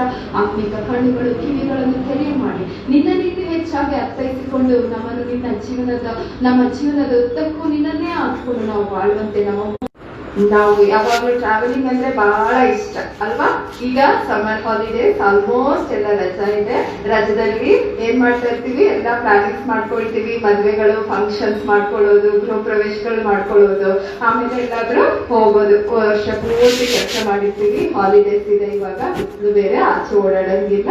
ಹೊರಗಡೆ ಎಲ್ಲಾದ್ರೂ ಸುತ್ತಾಕೊಂಡು ಬರೋದು. ಅಯ್ಯೋ, ಯಾರು ಎಲ್ಲಾ ಕಡೆ ಓಡಾಡಿ ಸಾಕಾಗಿರುತ್ತೆ, ಮನೇಲಿ ರೆಸ್ಟ್ ಮಾಡಿದ್ರೆ ಸಾಕು ಅಂತ ಹೇಳೋರು ಇರ್ತಾರೆ. But still travelling is very excited. Travelling ಅಂದ್ರೆ ನಮ್ಗೆಲ್ಲ ಬಹಳ ಇಷ್ಟ. ಹೋಗಿ ಒಂದು ಪ್ಲೇಸ್ ನೋಡ್ಕೊಂಡ್ ಬರ್ಬೇಕು, ಅಲ್ಲೆಲ್ಲ ಚೆನ್ನಾಗೆಲ್ಲ ಏನಿದೆ ಅದ್ರ ಬಗ್ಗೆ ತಿಳ್ಕೊಂಡ್ ಬರ್ಬೇಕು ಅಂತ ಹೇಳಿ ಏನಾಗ್ತೀವಿ, ಟಕ್ಕಂತ ಫಸ್ಟ್ ರೆಡಿ ಆಗ್ಬಿಡ್ತೀವಿ ಅಲ್ವಾ. ಏನೇ ಆಲಸ್ಯ ಇದ್ರ ಸೈಡಲ್ಲಿ ಯೇಸು ಕ್ರಿಸ್ತನು ನಿನ್ನ ಸಹ ಪ್ರಯಾಣಿಕನಾಗಿದ್ದಾನಂದ್ರೆ ಎಷ್ಟು ವಂಡರ್ಫುಲ್ ಸಿಚುಯೇಷನ್ ಅಲ್ಲ. ಇಮ್ಯಾಜಿನ್ ಮಾಡ್ಕೊಳ್ಳಿ, ನಾವು ಬಸ್ಸಲ್ಲಿ ಹೋಗುವಾಗ ಅಥವಾ ಇನ್ನೆಲ್ಲೋ ಕಾರಲ್ಲಿ ಹೋಗುವಾಗ ಅಥವಾ ಏರೋಪ್ಲೇನ್ ಅಲ್ಲಿ ಹೋಗುವಾಗ ಯೇಸು ಸ್ವಾಮಿ ನಮ್ ಜೊತೆ ನಿಂತ್ಕೊಂಡು ನಾವ್ ಈ ರೀತಿ ತಿಂದ್ರೆ ಒಳ್ಳೇದು, ಈ ರೀತಿ ನಾವು ಈ ಊರ್ಗ್ ಹೋಗಿ ಇಲ್ಲಿ ನೋಡ್ಬೋದು ಅಂತ ಹೇಳಿ ನಮ್ ಜೊತೆ ಮಾತಾಡ್ಕೊಂಡು ಸಂದರ್ಶನ ಮಾಡ್ಕೊಂಡು ಹೋಗ್ತಾ ಇದ್ರೆ wonderful opportunity and wonderful situation ಅಂತಾನೆ ಹೇಳ್ಬೋದು ಅಲ್ವಾ. ಅಷ್ಟು ಒಳ್ಳೆಯ ಸೌಭಾಗ್ಯ ನಮ್ಗೆ ದೇವರು ಕೊಟ್ಟಿದ್ದಾರೆ. ಪುನರುತ್ಥಾನಗೊಂಡ ಯೇಸು ಕ್ರಿಸ್ತನೇ ನಮ್ಮ ಪ್ರಯಾಣಿಕನ ಜೊತೆ ಪ್ರಯಾಣಿಕನಾಗಿದ್ದಾನೆ. ನಾವು ಈ ಒಂದು ಪ್ರಯಾಣ ಅಲ್ವಾ, ಖುಷಿಯಾಗಿತ್ತು, ಹ್ಯಾಪಿಯಾಗಿದ್ವಿ ಅಂತ ಹೇಳ್ತೀವಿ. ಕೆಲವೊಮ್ಮೆ ಅದೇ ಬಿಸಿಯ ಮರುಭೂಮಿಯ ರೀತಿಯಲ್ಲಿ ಆ ರಸ್ತೆ ಇರ್ತದೆ. ಕೇವಲ ನಮ್ಮನ್ನು ನಡೆಸುವ ದೇವರು ಬೇಕಾದದನ್ನು ಮಾತ್ರ ಕೊಡದೆ ನಮ್ಮನ್ನು ಯುಗದ ಸಮಾಪ್ತಿಯವರು ಎಲ್ಲಾ ದಿವಸ ನಾವು ಬದುಕಿರುವಾಗಲೂ ನಮ್ ಜೊತೆ ಇರ್ತಾರೆ. ಸತ್ತ ಮೇಲೂ ನಮ್ ಜೊತೆ ಇರುವಂತಹ ದೇವರು ನಾನು ನೀವು ಆರಾಧಿಸುವಂತಹ ಪ್ರೀತಿಯುಳ್ಳ ದೇವರು. ಅದಕ್ಕೆ ಆತನು ಪುನರುತ್ಥಾನಗೊಂಡು ಯೇಸು ಕರ್ತನು ತಂದೆಯ ಬಳಿ ಕೂತ್ಕೊಂಡು ನಮಗೋಸ್ಕರ ಪ್ರಾರ್ಥನೆ ಮಾಡ್ತಾ ಇದ್ದಾರೆ. ನಿಂತ್ಕೊಳ್ಳೋಕ್ಕೂ ನನ್ಗೆ ಯೋಗ್ಯತೆ ಇಲ್ಲಪ್ಪ, ನಾನು ತೊದಲು ನುಡಿಯವನು, ನನ್ನ ಇಷ್ಟವನು, ನನ್ನ ಯಾಕೆ ನೀನ್ ಸೆಲೆಕ್ಟ್ ಮಾಡ್ಕೊಂಡಿದ್ಯಾ ಅಂತ ಹೇಳಿ ದೇವ್ರ ಹತ್ರ ಮೋಶೆ ರೀಸನ್ಸ್ ಕೊಟ್ಬಿಟ್ಟು ಅದನ್ನ ತಳ ಹಾಕಕ್ ನೋಡ್ದ. ಆದ್ರೆ ಮೋಶೆನ ದೇವ್ರ ಏನ್ ಮಾಡ್ಲಿಲ್ಲ, ಓಕೆ ನೀನ್ ರೀಸನ್ ಕೊಟ್ಟೆ ಅಂತ ಹೇಳ್ಬಿಟ್ಟು ಬಿಟ್ಬಿಡ್ಲಿಲ್ಲ. ನಾನ್ ನಿನ್ನನ್ನು ಆರಿಸ್ಕೊಂಡಿದ್ದೇನೆ ಗೊತ್ತಾ ಇದ್ರು. ದೇವರ ವಾಕ್ಯದ ಮೇಲೆ ಅವ್ರು ಏನ್ ಮಾಡಿರ್ಲಿಲ್ಲ, ದೇವರ ಆಶ್ವಾಸನೆ ಮೇಲೆ ಅಥವಾ ದೇವರು ಕೊಟ್ಟಂತಹ ವಾಗ್ದಾನದ ಮೇಲೆ ನಂಬಿಕೆ ಇಟ್ಟಿರ್ಲಿಲ್ಲ, ಗೊಡುಗುಡ್ತಾ ಇದ್ರು. ಆಮೇಲೆ ಎಷ್ಟೋ ದಿನ ಅಗ್ನಿಸ್ತಂಭ ಮೇಘಸ್ತಂಭ ನಡೆಸ್ತಾ ಇತ್ತು ಅಂತ ನಾವು ವಾಕ್ಯ ಓದ್ತೀವಲ್ವಾ. ಆದ್ರೆ ವಾಕ್ಯದ ಆಳ ಏನಂದ್ರೆ ಅಗ್ನಿಸ್ತಂಭ ಮೇಘಸ್ತಂಭ ಎಲ್ಲ ಯಾರ ಕಂಟ್ರೋಲ್ ಅಲ್ಲಿ ಇತ್ತು? ಮೋಶೆ ಕಂಟ್ರೋಲ್ ಅಲ್ಲಿ ಇತ್ತ? ಒಂದು ವೇಳೆ ಮೋಶೆ ಕಂಟ್ರೋಲ್ ಅಲ್ಲಿ ಇದ್ದಿದ್ರೆ ಅಷ್ಟೊಂದು ವರ್ಷ ಅವನು ಅಡವಿಲ್ಲೇ ಅಲಿದಾಡ್ತಾ ಇರ್ಲಿಲ್ಲ, ಯಾವ್ದೋ ಒಂದು ಶಾರ್ಟ್ ಕಟ್ ನೋಡಿ ಎಲ್ಲೋ ಹೋಗ್ಬೋದಿತ್ತು. ಆದ್ರೆ ದೇವರ ಕಂಟ್ರೋಲ್ ಅಲ್ಲಿ ಇತ್ತು. ದೇವ್ರೆದ್ದು ಅಗ್ನಿಸ್ತಂಭ ಹೋಗ್ಬೇಕು ಅಂದ್ರೇನೆ ಅಲ್ಲಿರೋ ಜನಾನು ಹೋಗ್ಬೇಕಿತ್ತು. ಮೇಘಸ್ತಂಭ ಹೋಗ್ಬೇಕು, ಈಗ ನೀವ್ ಇವತ್ತು ಹೋಗ್ರಿ, ಈ ದೇಶಕ್ಕೆ ಹೋಗ್ರಿ, ಇಲ್ಲಿ ನಡೀರಿ ಅಂದ್ರೆ ಅವಾಗ ನಡಿಬೇಕಿತ್ತು. ಇಲ್ಲ ಅಂದ್ರೆ ಅಲ್ಲೇ ಕುತ್ಕೊಂಡವರು ಎಷ್ಟು ದಿನ ದೇವರ ಆಜ್ಞೆ ಕೊಡ್ತಾರೆ, ಯಾವಾಗ ಯು ಕೆನ್ ಗೋ ಅಂತಾರೆ ಅನ್ನೋವರೆಗೂ ಅವರು they have to wait there. ಅವ್ರು ಹೇಳೋವರೆಗೂ, ದೇವರಿಂದ ಆಜ್ಞೆ ಬರೋವರೆಗೂ ಅವ್ರು ಏನ್ ಮಾಡ್ತಾ ಇದ್ರು, ಅಯ್ಯೋ ದೇವ್ರೆ ನಾನು ರೆಸ್ಟ್ ಮಾಡಿ ಸಾಕಾಗಿ ಹೋಗಿದೆಪ್ಪ, ಕೋವಿಡ್ ಸಿಚುಯೇಷನ್ ನಮ್ಗೆ ಗೊತ್ತದ, ಒಳಗೆ ಬಾಕ ಹಾಕೊಂಡು ಒಳಗೆ ಇರೋದಕ್ಕೆ ನನ್ಗೆ ಆಗ್ತಾ ಇಲ್ಲಪ್ಪ, ನನಗೆ ಸುಸ್ತಾಗ್ತಾ ಇದೆ, ಆಚೆ ಹೋಗ್ಬೇಕಂದ್ರು ನೋ, ದೇವರಿಂದ ಆಜ್ಞೆ ಬಂದಾಗ ಮಾತ್ರ ಮೇಘಸ್ತಂಭ ಎದುಳ್ತಾ ಇತ್ತು. ಆ ಜನರು ಈಜಿಪ್ಟಿಂದ ಹೊರಗಡೆ ಈ ಕಡೆಗೆ ಬರ್ತಾ ಇದ್ರು. ಅದೆಷ್ಟು ದಿನವರೆಗೂ ದೇವರ ಆಜ್ಞೆ ಇತ್ತು ಅಷ್ಟೇ. ಅದಾದ್ಮೇಲೆ ಮತ್ತೆ ನೀನ್ ಹೋಗ್ಬೇಡ ಅಂದ್ರೆ ಅದು ಹೋಗ್ತಾ ಇರ್ಲಿಲ್ಲ, ಹೋಗು ಅಂದ್ರು ಹೋಗ್ತಾ ಇರ್ಲಿಲ್ಲ. ದೇವರು ಕಂಟ್ರೋಲ್ ಮಾಡ್ತಾ ಇದ್ರು. ಮೇಘಸ್ತಂಭ ಹೇಳ್ದಾಗ ಹೋಗ್ಬೇಕಿತ್ತು, ನಿಂತ್ಕೊಂಡೆ ಅಲ್ಲೇ ಇರ್ಬೇಕು. ಮತ್ತೆ ಅದು ಎಷ್ಟು ದೂರ ಹೋಗುತ್ತೋ, ಅಯ್ಯೋ ಸುಸ್ತಾಯ್ತು, ನಡೆದು ಸಾಕಾಯ್ತು, ಸ್ವಲ್ಪ ರೆಸ್ಟ್ ಮಾಡ್ತೀನಿ ಅಂದ್ರೆ ನೋ, ಅದೆಷ್ಟು ದೂರ ಹೋಗ್ತಾ ಇದೆ, they have to follow that. ಆ ಮೇಘಸ್ತಂಭವನ್ನ ಜನರು ಅದನ್ನ ಅನುಸರಿಸ್ಕೊಂಡೇ ನಡಿಬೇಕಿತ್ತು. ದೇವರು ಸಾಕು ಇವತ್ತು ಅವ್ರು ರೆಸ್ಟ್ ಮಾಡ್ಲಿ ಅಂತ ಮನಸ್ಸು ಮಾಡಿ ಅವರು ರೆಸ್ಟ್ ಕೊಟ್ಟಾಗ ಮಾತ್ರ ಅವ್ರಿಗೆ ಅಲ್ಲಿ ರೆಸ್ಟ್ ಇರ್ತಾ ಇತ್ತು. ಈ ರೀತಿ ದೇವರು ಅವರನ್ನ ನಡೆಸ್ತಾ ಇದ್ರು. ಅಂತ ಒಂದು ಕಷ್ಟದ ಪರಿಸ್ಥಿತಿಯಲ್ಲಿ ಮೋಶೆ ದೇವರೊಟ್ಟಿಗೆ ನಡೆಯುವಾಗ ಆತನು ಹೇಳೋದೇನು, ಮೋಶೆಗೆ ಕಲಿವಿಕೆ ಇತ್ತು, ಆರಿಸುವಿಕೆ ಇತ್ತು, ಗುರಿ ಇತ್ತು, ಎಲ್ಲ ಇತ್ತು. ಆದ್ರೂ ಅವನು ನನಗೆಲ್ಲ ಗೊತ್ತಿದೆ, ದೇವ್ರೆ ನನ್ನ ಜೊತೆ ಮಾತಾಡಿದ್ದಾರೆ, ನಾನ್ ಕಂಟ್ರೋಲ್ ಮಾಡ್ತೀನಿ ಅಂತ ಹೇಳ್ಬಿಟ್ಟು ಮುಂದೆ ಹೋದ್ನ. ಏನಂತ ವಾಕ್ಯ ಓದಿದ್ವಿ ನಾವು ಇತ್ತಾನೆ, ಏನಂತೆ, ನೀನು ನನ್ನ ಜೊತೆ ಬಂದಿಲ್ಲ ಅಂದ್ರೆ ನಮ್ಮನ್ನ ಆ ದೇಶಕ್ಕೆ ಕಳಿಸ್ಬೇಡಪ್ಪ. ನೀನ್ ಬಂದಿಲ್ಲ ಅಂದ್ರೆ ನಾನು ಹೋಗಲ್ಲ ಏಸಪ್ಪ, ನೀನ್ ಬಂದಿಲ್ಲ ಅಂದ್ರೆ ನಾನು ಹೋಗಲ್ಲ ದೇವ್ರೆ, ನಾನು ಇಲ್ಲೇ ಇರ್ತೀನಿ. ನೀನ್ ಬಂದ್ರೆ ಮಾತ್ರ ನಾನು ಇಲ್ಲಿಂದ ನನ್ನ ಕಾಲನ್ನ ಮುಂದೆ ಇಡ್ತೀನಿ.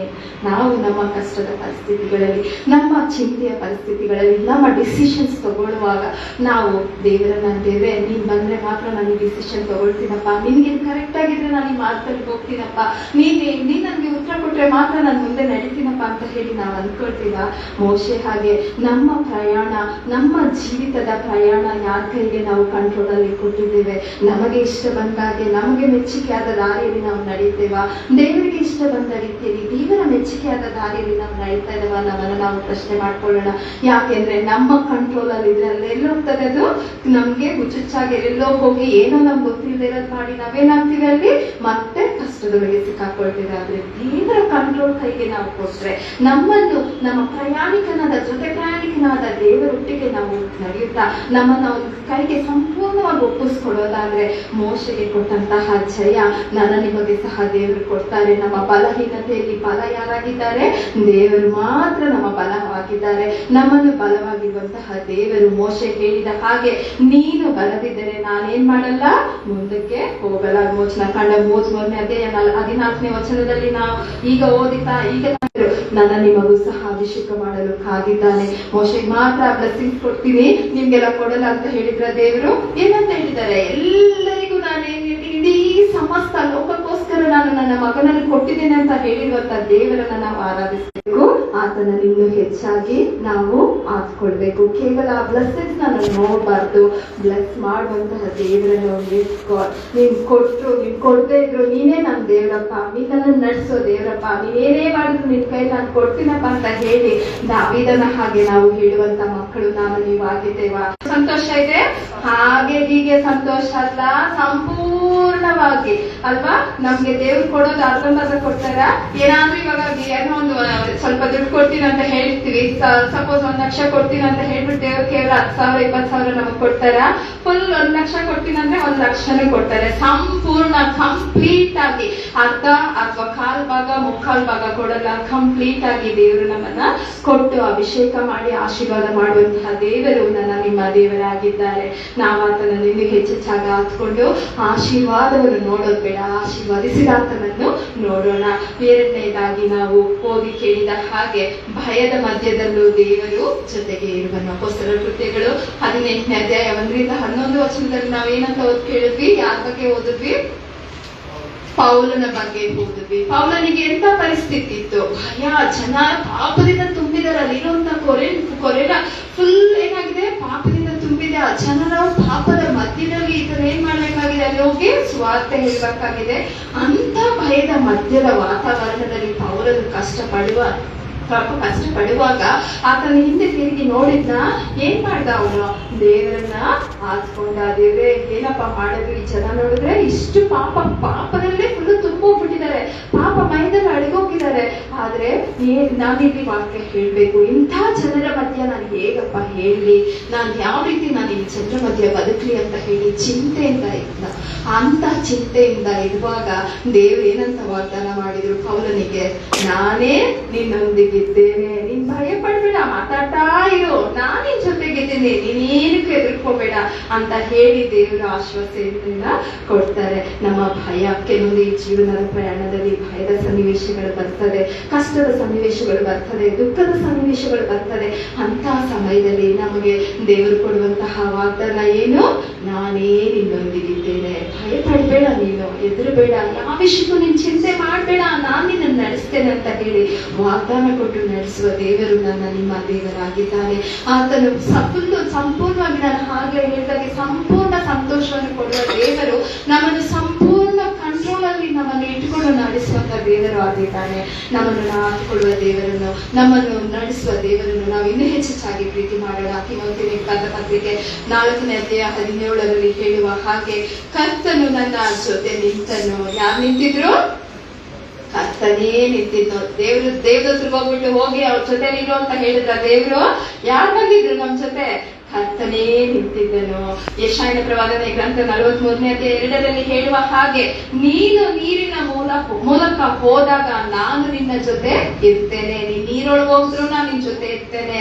ನೀನು ನಿನ್ನೆಲ್ಲೋ ಯಾವ್ದೋ ಜಾಗದಲ್ಲಿ ಹೋದ್ರು, ಎಲ್ಲೋ ಕಷ್ಟದ ಕಣಿವೆಯಲ್ಲಿ ಹೋದ್ರು ನಾನು ನಿನ್ ಜೊತೆ ಇರ್ತೇನೆ ಅಂತ ಹೇಳಿ ದೇವರು ನಮ್ಗೆ ಅಭಯ ಕೊಡೋದನ್ನು ನಾವಿಲ್ಲಿ ನೋಡ್ತೇವೆ. ಹೀಗೆ ಈಗ ಎಲ್ಲಾ ಕಡೆ ಯುದ್ಧಗಳು ನಡ್ತಾ ಇದೆ. ಸೋಲ್ಜರ್ಸ್ ಎಲ್ಲ ಫುಲ್ಲು ಯುದ್ಧ ಮಾಡ್ತಾ ಇದ್ದಾರೆ, ಸೈನಿಕರೆಲ್ಲರೂ ಯುದ್ಧ ಮಾಡ್ತಾ ಇದ್ದಾರೆ. ಅವ್ರಿಗೆ ಕಮಾಂಡ್ ಸರಿಯಾಗಿ ಸಿಕ್ಕಿಲ್ಲ ಅಂದ್ರೆ, ಅಥವಾ ಅವರು ಸರಿಯಾದ ರೀತಿಯಲ್ಲಿ ಯುದ್ಧ ನಡೆಸಲಿಲ್ಲ ಅಂದ್ರೆ, ಅವರ ಅಧಿಕಾರಿ ಅಥವಾ ಅವರ ಮುಂದೆ ಇರುವಂತಹ ಚೀಫ್ ಕಮಾಂಡರ್ ಆಫೀಸರ್ ಅವರು ಸರಿಯಾಗಿ ಗೈಡ್ ಮಾಡಿಲ್ಲ ಅಂದ್ರೆ ಅವ್ರು ಯುದ್ಧ ಮಾಡ್ಲಿಕ್ಕೆ ಸಾಧ್ಯ ಆಗ್ತದ? ನೀವು ಹೋಗಿ ಅವ್ರಿಗೆಲ್ಲ ಮುಂಚೆನೆ ಗೊತ್ತಿರ್ತದೆ, ಈ ರೀತಿ ಹೋಗ್ರಿ ಈ ರೀತಿ ಹೋಗ್ರಿ ಅಂತ ಚೀಫ್ ಕಮಾಂಡರ್ ಆರ್ಡರ್ಸ್ ಕೊಡುವಾಗ ಅವ್ರು ಏನ್ ಮಾಡ್ತಾರೆ? ಧೈರ್ಯದಿಂದ ಯುದ್ಧಕ್ಕೆ ಹೋಗ್ತಾರೆ. ಸೋಲ್ಜರ್ಸ್ ಯಾವುದೇ ರೀತಿಯಾದಂತ ಯುದ್ಧ ಇದ್ರು ಧೈರ್ಯವಾಗಿ ಹೋಗಿ ಅಲ್ಲಿ ಗೆದ್ದು ಬರ್ತಾರೆ. ಆದ್ರೆ ಆ ಕಮಾಂಡರೇ ಸರಿಯಾಗಿ ಅವ್ರಿಗೆ ಕಮಾಂಡ್ ಕೊಟ್ಟಿಲ್ಲ ಅಂದ್ರೆ ಅವರಲ್ಲಿ ಹೋಗಿ ಯುದ್ಧ ಮಾಡ್ಲಿಕ್ಕೆ ಸಾಧ್ಯನಾ? ಅದಕ್ಕೆ ದಾವೀದನು ಹೇಳೋದು, ಮೋಶೆ ಹೇಳೋದು, ನೀನ್ ಬಂದಿಲ್ಲ ಅಂದ್ರೆ ನಾನು ಯುದ್ಧಕ್ಕೆ ಹೋಗಲ್ಲಪ್ಪ, ನಿನ್ನ ಸಾನ್ನಿಧ್ಯ ನನಗೆ ಬೇಕಪ್ಪ, ನಿನ್ನ ಸಾನ್ನಿಧ್ಯದಲ್ಲೇ ನನಗೆ ಸಂತೋಷಪ್ಪ ಅಂತ ಹೇಳಿ ಭಕ್ತರು ದೇವರನ್ನ ಆತುಕೊಳ್ಳೋದು. ಈ ರೀತಿ ಕಮಾಂಡಿಂಗ್ ಕೊಟ್ಟು ನಮ್ಮನ್ನು ನಡೆಸುವಂತಹ ದೇವರ ಕೈಗೆ ನಾವಿದ್ರೆ ಆತ ನಮಗೆ ಎಂಥ ಯುದ್ಧ ಇದ್ರು, ನಮಗೆ ಎಂಥ ಕಷ್ಟ ಇದ್ರು ನಡೆಸುವ ದೇವರು ಆತನಾಗಿದ್ದಾನೆ. ಅದಕ್ಕೆ ದೇವರು ಹೇಳೋದು, ನಿನ್ನೊಡನೆ ಹೋರಾಡುವವನ ಸಂಗಡ ಯಾರು ಹೋರಾಡ್ತಾರೆ? ನಮ್ ಜೊತೆ ಜಗಳ ಮಾಡ್ತಾ ಇದ್ರೆ ಜಗಳ ಮಾಡಕ್ ಯಾರಿದ್ದಾರೆ? ನಾವು ಜಗಳ ಆಡೋದೇ ಬೇಡ, ದೇವ್ರೆ ನೀನ್ ನೋಡ್ಕೊ ಅಂತ ದೇವ್ರ ಕೈ ಕೊಟ್ಬಿಟ್ರೆ he will take control of the situation, he will look after it. ದೇವ್ರೆ ನೀನ್ ನೋಡ್ಕೊ, ನಾನು ಅವ್ರ ಹತ್ರ ಜಗಳ ಆಡಕ್ ಹೋಗಲ್ಲಪ್ಪ, ನಿನ್ ಮಗಳಪ್ಪ ನಿನ್ ಮಗಪ್ಪ, ನಾನ್ ಕೇಳಲ್ಲ ಈ ವಿಷಯನ, ನೀನ್ ಕೇಳ್ಕೊ ಅಂತ ಹೇಳಿ ದೇವ್ರಿಗೆ ಬಿಟ್ಬಿಟ್ರಿ ಒಂದೆರಡು ಸತಿ. ನೋಡ್ರಿ ಎಂತ ಅದ್ಭುತ, ನಾವು ಕೇಳೋದಕ್ಕಿಂತ ಹೆಚ್ಚಾಗಿ ದೇವ್ರು ಕೇಳ್ತಾರೆ. ಅದಕ್ಕೆ ದೇವ್ರು ಹೇಳೋದು, ನಿನ್ನೊಡನೆ ಯುದ್ಧ ಮಾಡುವವರೊಟ್ಟಿಗೆ ನಾನೇ ಯುದ್ಧ ಮಾಡುತ್ತೇನೆ. ದೇವರ ಮಕ್ಕಳಿಗೆ ಎಷ್ಟು ಆಶೀರ್ವಾದ ಅಲ್ಲ, ಎಷ್ಟು ವಾಗ್ದಾನ ಅಲ್ಲ. ನಮ್ಮೊಟ್ಟಿಗೆ ಜಗಳ ಆಡೋರ ಜೊತೆಲಿ, ನಮ್ ಜೊತೆಗೆ ಯುದ್ಧ ಮಾಡೋರೊಟ್ಟಿಗೆ, ನಮ್ಮನ್ನ ಕೆಳಗೆ ಹಾಕೋರ ಒಟ್ಟಿಗೆ ದೇವ್ರು ಏನ್ ಮಾಡ್ತಾರೆ? ಮೇಲೆತ್ತುತ್ತಾರೆ. ನಿನ್ನನ್ನ ತಲೆಯನ್ನಾಗಿಟ್ಟಿದ್ದೇನೆ, ಬಾಲವನ್ನಾಗಿಲ್ಲ ಅಂತ ದೇವ್ರು ನಮ್ಮನ್ನ ಇಷ್ಟು ಆಶೀರ್ವಾದದಿಂದ ನಡೆಸುವಾಗ ನಾವ್ ಯಾಕೆ ಯೋಚನೆ ಮಾಡ್ಬೇಕು? ನಾವ್ ಯಾಕೆ ಭಯದಲ್ಲಿ ಇನ್ನೂ ಜೀವಿತ ಮಾಡ್ಬೇಕು ಅಲ್ವಾ? ನಮ್ಮ ಭಯ, ಚಿಂತೆ, ಕಷ್ಟ, ನೋವನ್ನೆಲ್ಲ ದೇವರ ಮೇಲೆ ಹಾಕಿ ದೇವರನ್ನ ಆತುಕೊಂಡು, ಹೌದಪ್ಪ ಈ ಭೂಲೋಕ ಪ್ರಯಾಣ ನಿನ್ನ ಕೈಗೆ ಒಪ್ಪಿಸ್ಕೊಡ್ತಾ ಇದ್ದೀನಪ್ಪ, ನೀನು ಅಪ್ಪ ಸ್ವಾಮಿ ನಮ್ಮ ಜೊತೆ ಪ್ರಯಾಣಿಕನು, ನಮ್ಮನ್ನ ನಡೆಸು, ನೀನು ಪುನರುತ್ಥಾನಗೊಂಡ ದೇವರು, ನಿನ್ನ ಶಕ್ತಿನ ನಮ್ಮನ್ನು ನಡೆಸಂತ ಹೇಳಿ ದೇವರಿಗೆ ಒಪ್ಪಿಸ್ಕೊಡೋದಾದ್ರೆ ದೇವರು ನಮ್ಮನ್ನು ಇನ್ನೂ ಹೆಚ್ಚೆಚ್ಚಾಗಿ ಆಶೀರ್ವಾದ ಮಾಡ್ತಾರೆ, ನಮ್ಮನ್ನು ಕೈ ಹಿಡಿದು ನಡೆಸ್ತಾರೆ. ನಮ್ಮನ್ನು ಆರಿಸ್ಕೊಂಡು ನಮ್ಮನ್ನು ಪ್ರೀತಿಸಿ ನಮ್ಮನ್ನು ಸಾಕು ಸಲುತ್ತಾ ಬಂದಿರುವ ದೇವರಿಗೆ ನಮ್ಮನ್ನು ಎಷ್ಟು ಮೇಲಿಡ್ಬೇಕು ಅಂತ ಗೊತ್ತು ಅಲ್ವಾ? ನಾವೀಗ ನಮ್ಮ ಮಕ್ಕಳಿಗೆ ಒಳ್ಳೆ ಸ್ಕೂಲ್ಗೆ, ದ ಬೆಸ್ಟ್ ಸ್ಕೂಲ್ಗೆ ಹಾಕ್ಬೇಕು, ಬೆಸ್ಟ್ ಎಜುಕೇಶನ್ನೇ ಕೊಡಿಸ್ಬೇಕು, ಅವ್ರ ಕಾಲೇಜಲ್ಲಿ ಈ ರೀತಿ ಚೆನ್ನಾಗಿ ಓದ್ಬೇಕು, ಅವ್ರನ್ನ ಒಳ್ಳೆ ಪೋಸ್ಟ್ ಅಲ್ಲಿ ನಿಲ್ಸ್ಬೇಕು ಅಂತ ಹೇಳಿ ಅಪ್ಪ ಅಮ್ಮ ಆಗಿ ನಾವು ಎಷ್ಟು ಯೋಚನೆ ಮಾಡ್ತೀವಲ್ವಾ? ಆ ಮಕ್ಕಳಿಂದ LKG ನಲ್ಲಿ ಇರ್ತಾರೆ, ಆದ್ರೇನೆ ಅವಾಗ್ಲೇ ನಾವೆಲ್ಲ ಎಷ್ಟೊಂದು ಪ್ಲಾನ್ ಮಾಡ್ಕೊಂಡಿರ್ತೀವಿ. ಆ ಮಕ್ಳು ಒಳ್ಳೇದಾಗಿ ಓದ್ಲಿಪ್ಪ, ಚೆನ್ನಾಗಿ ಓದ್ಲಿ, ಒಳ್ಳೆ ಎಜುಕೇಶನ್ ಬರ್ಲಿ, ಅವ್ರಿಗೆ ಅವ್ರು ಇನ್ನೂ ಸ್ಟ್ರಾಂಗ್ ಆಗಿ ಒಳ್ಳೆ ಪೋಸ್ಟ್ ಅಲ್ಲಿ ನಿಂತ್ಕೊಳ್ಳಿ ಅಂತ ಹೇಳಿ ನಾವು ಅವ್ರಿಗೋಸ್ಕರ ಪ್ರಯಾಸ ಪಡ್ತೇವೆ. ಇಡೀ ನಮ್ಮ ಲೋಕವನ್ನೇ ಉಂಟು ಮಾಡಿ, ನಮ್ಮನ್ನ ಪ್ರೀತಿ ಮಾಡಿ, ನಮ್ಮನ್ನು ಸಾಕಿ ಸಲಹಿ ನಮ್ಮ ಕೊಳ್ಳೋಣ.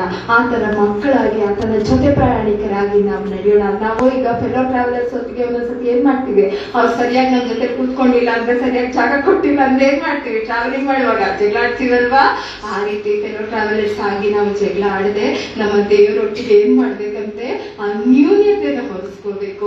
ಆತನೊಟ್ಟಿಗೆ ನಾವು ಆತನ ಸ್ವರ ಕೇಳುವವರಾಗ್ಬೇಕು. ನಮ್ಗೇನಾಗ್ತದಂದ್ರೆ ಈ ಲೋಕದಲ್ಲಿ ಮುಳುಗೋಗ್ಬಿಟ್ಟಿದೀವಿ.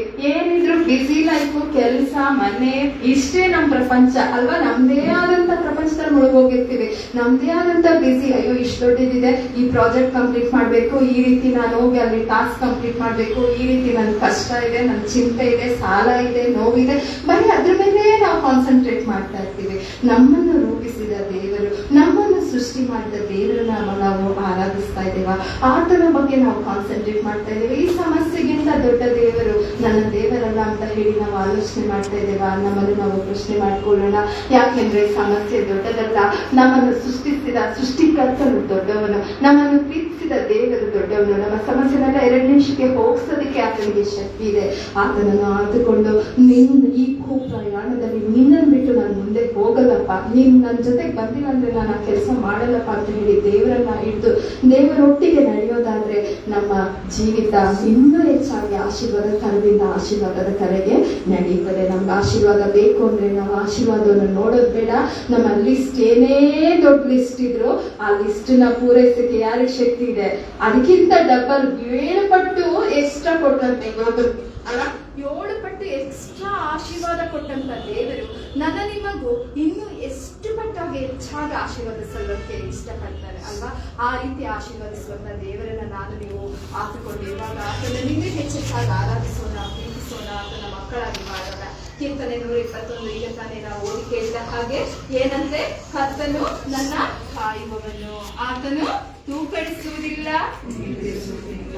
ನಮ್ಗೆ ನಿದ್ರೆನೂ ಮಾಡಲ್ಲ, ನಿದ್ರೆನೂ ಮಾಡದೆ ತೂಕಡಿಸ್ದೆ ಏನ್ ಮಾಡ್ತಾ ಇದಾರೆ, ನಮ್ಮನ್ನ 24 ಗಂಟೆ 24/7 ನೋಡ್ತಾ ಇದ್ದಾರೆ, ಕಾಪಾಡ್ತಾ ಇದ್ದಾರೆ. ಕಾರ್ಯದಿಂದ ಕಣಿವೆಯಲ್ಲಿ ನೀನು ಹೋಗುವಾಗಲೂ ಕೇಳಿಗೆ ಹಂಚುವ ಮಾತವಿಲ್ಲ. ಯಾಕೆಂದ್ರೆ ಹಗಲಲ್ಲಿ ಸೂರ್ಯನು, ಇರುಳಲ್ಲಿ ಚಂದ್ರನು ನಿನ್ನೇನ್ ಮಾಡೋದಿಲ್ಲ, ಬಾಧಿಸೋದಿಲ್ಲ. ಅವ್ರಿಗೆ ನಾನೇ ಆಜ್ಞೆ ಕೊಟ್ಟಿದ್ದೇನೆ, ಏನೋ ಮಾಡ್ಬೇಡಿ, ಅವ್ರನ್ನ ಟಚ್ ಮಾಡ್ಬೇಡಿ, ನನ್ನ ಮಕ್ಕಳು ಅಂತ ಹೇಳಿ ಆಜ್ಞೆ ಕೊಟ್ಟಿದ್ದೇನೆ ಅಂತ ಹೇಳಿ ದೇವರು ನಮ್ಮನ್ನ ಏನ್ ಮಾಡ್ತಾ ಇದ್ದಾರೆ, ಆಶೀರ್ವಾದದಿಂದ ಆಶೀರ್ವಾದದ ಕಡೆಗೆ ನಡೆಸುವಂತ ದೇವರು ನಮ್ಮ ದೇವರಾಗಿದ್ದಾರೆ. ಅಪಾಯಗಳು ಇದೆ, ಅನಿಶ್ಚಿತತೆ ಇದೆ, ತಿರುವುಗಳಿದೆ, ಆದ್ರೆ ದೇವರು ನಮ್ಮ ಜೊತೆನಲ್ಲಿ ಇದ್ದಾರೆ. ದೇವರು ಕೇವಲ ಜೊತೆಗಿಲ್ಲ, ಆತನು ಸುಮ್ನೆ ನಮ್ ಜೊತೆಗೆ ಬರ್ತಾ ಇದ್ದಾನೆ. ಈಗ ಫೆಲೋ ಟ್ರಾವೆಲರ್ ಸುಮ್ನೆ ನಮ್ ನೋಡ್ತಾ ಇರ್ತಾರೆ, ಯಾರೋ ಕಳ್ಳ ನಮ್ ಲಗೇಜ್ ಎತ್ಕೊಂಡೋದ್ರು ಕೆಲವ್ರು ಏನ್ ಮಾಡ್ತಾರೆ, ಏನು ಹೇಳಲ್ಲ, ಸುಮ್ನೆ ಇರ್ತಾರಲ್ವಾ? ಆ ರೀತಿ ಆತನು ಮಾಡಲ್ಲ. ಏನ್ ಮಾಡ್ತಾನೆ, ಆತನು ಕಾಯುವ ದೇವರಾಗಿದ್ದಾನೆ, ನಮ್ಮನ್ನು ನೋಡುವ ದೇವರಾಗಿದ್ದಾನೆ. ನಮಗೇನ್ ಬೇಕು ಏನು ಬೇಡ ಎಲ್ಲವನ್ನ ಅರ್ಥೈಸಿಕೊಂಡು ಅದನ್ನು ಒದಗಿಸುವ ದೇವರು ನನ್ನ ನಿಮ್ಮ ದೇವರಾಗಿದ್ದಾನೆ. ದೇವರು ಕೇವಲ ಜೊತೆಗಿಲ್ಲ, ಆತನು ಕಾಯುವವರಾಗಿದ್ದಾನೆ.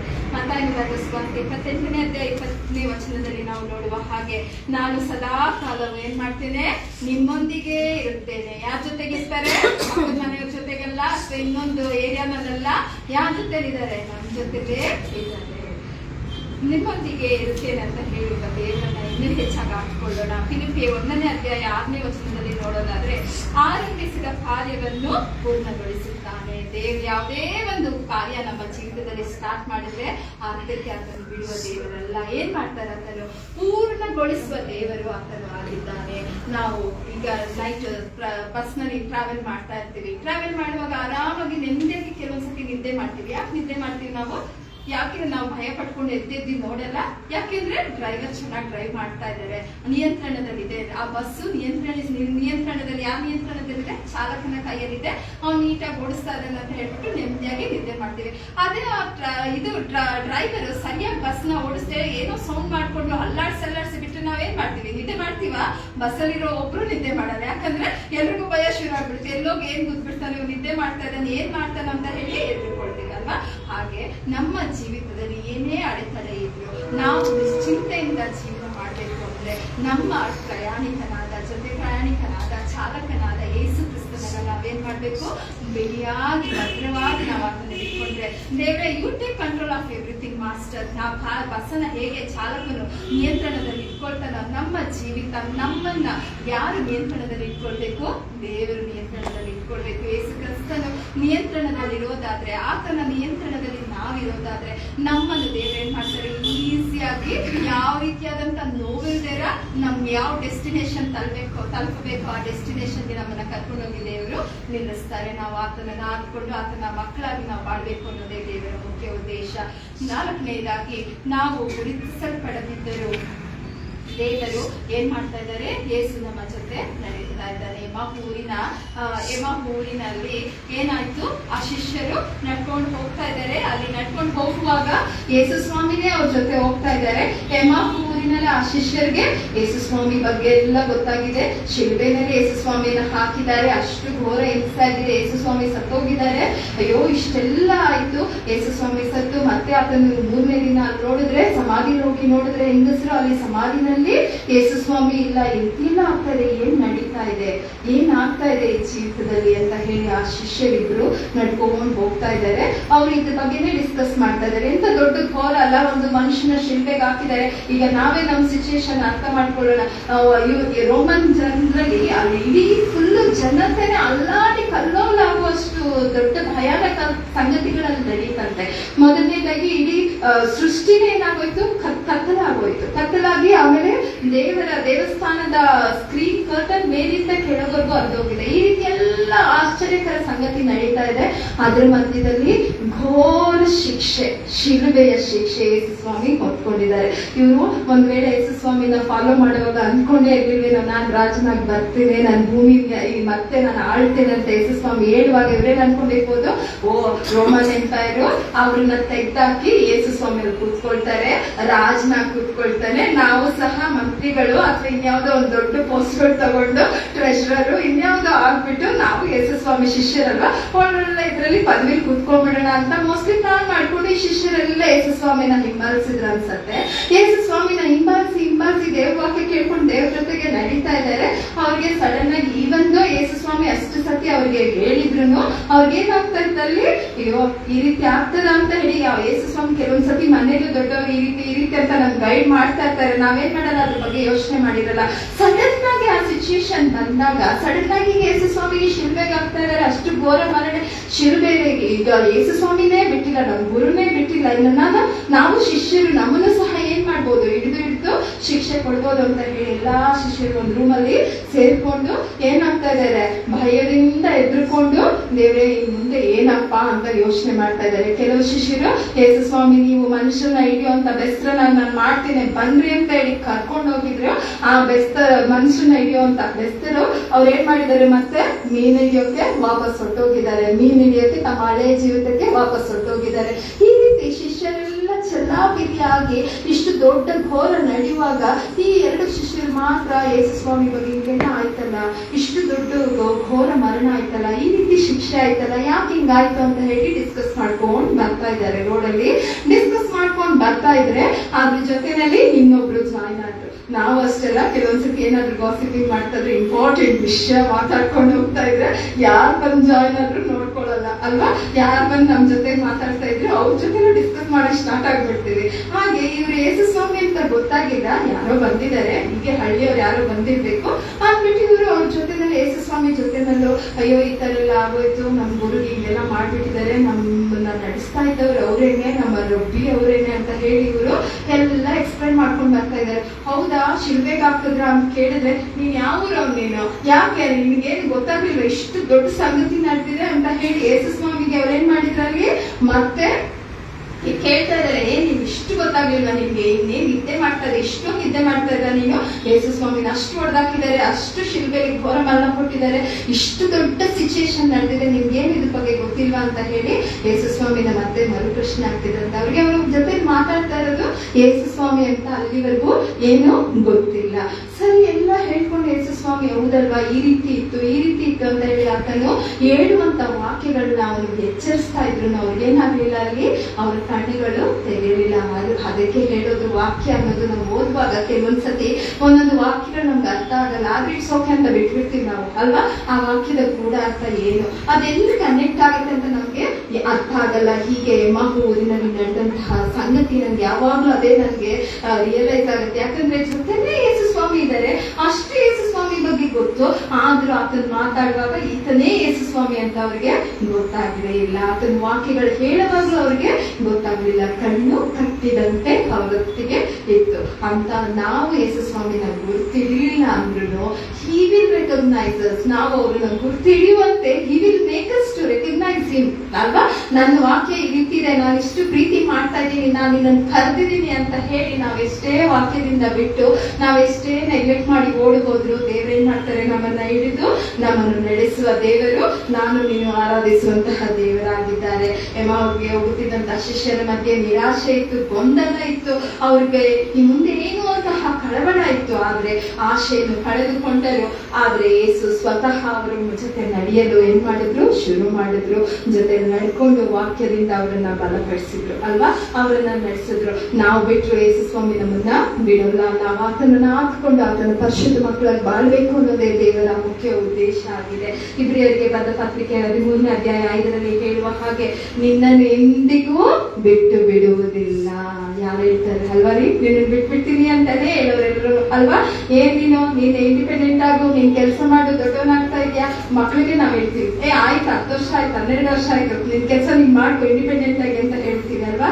ಆದ್ರೆ ದೇವ್ರ ವಾಕ್ಯ ಏನ್ ಹೇಳ್ತದೆ, ನಿನ್ನನ್ನು ಎಂದಿಗೂ ಯಾವತ್ತು ಒಂದು ಕ್ಷಣ ಆದ್ರೂ ನಾನು ಏನ್ ಮಾಡಲ್ಲ, ನಿನ್ನ ಬಿಟ್ಟು ಬಿಡುವುದಿಲ್ಲ ಅಂತ ದೇವರು ನಮ್ಗೆ ಅಭಯ ವಚನವನ್ನು ಹೇಳ್ತಾರೆ.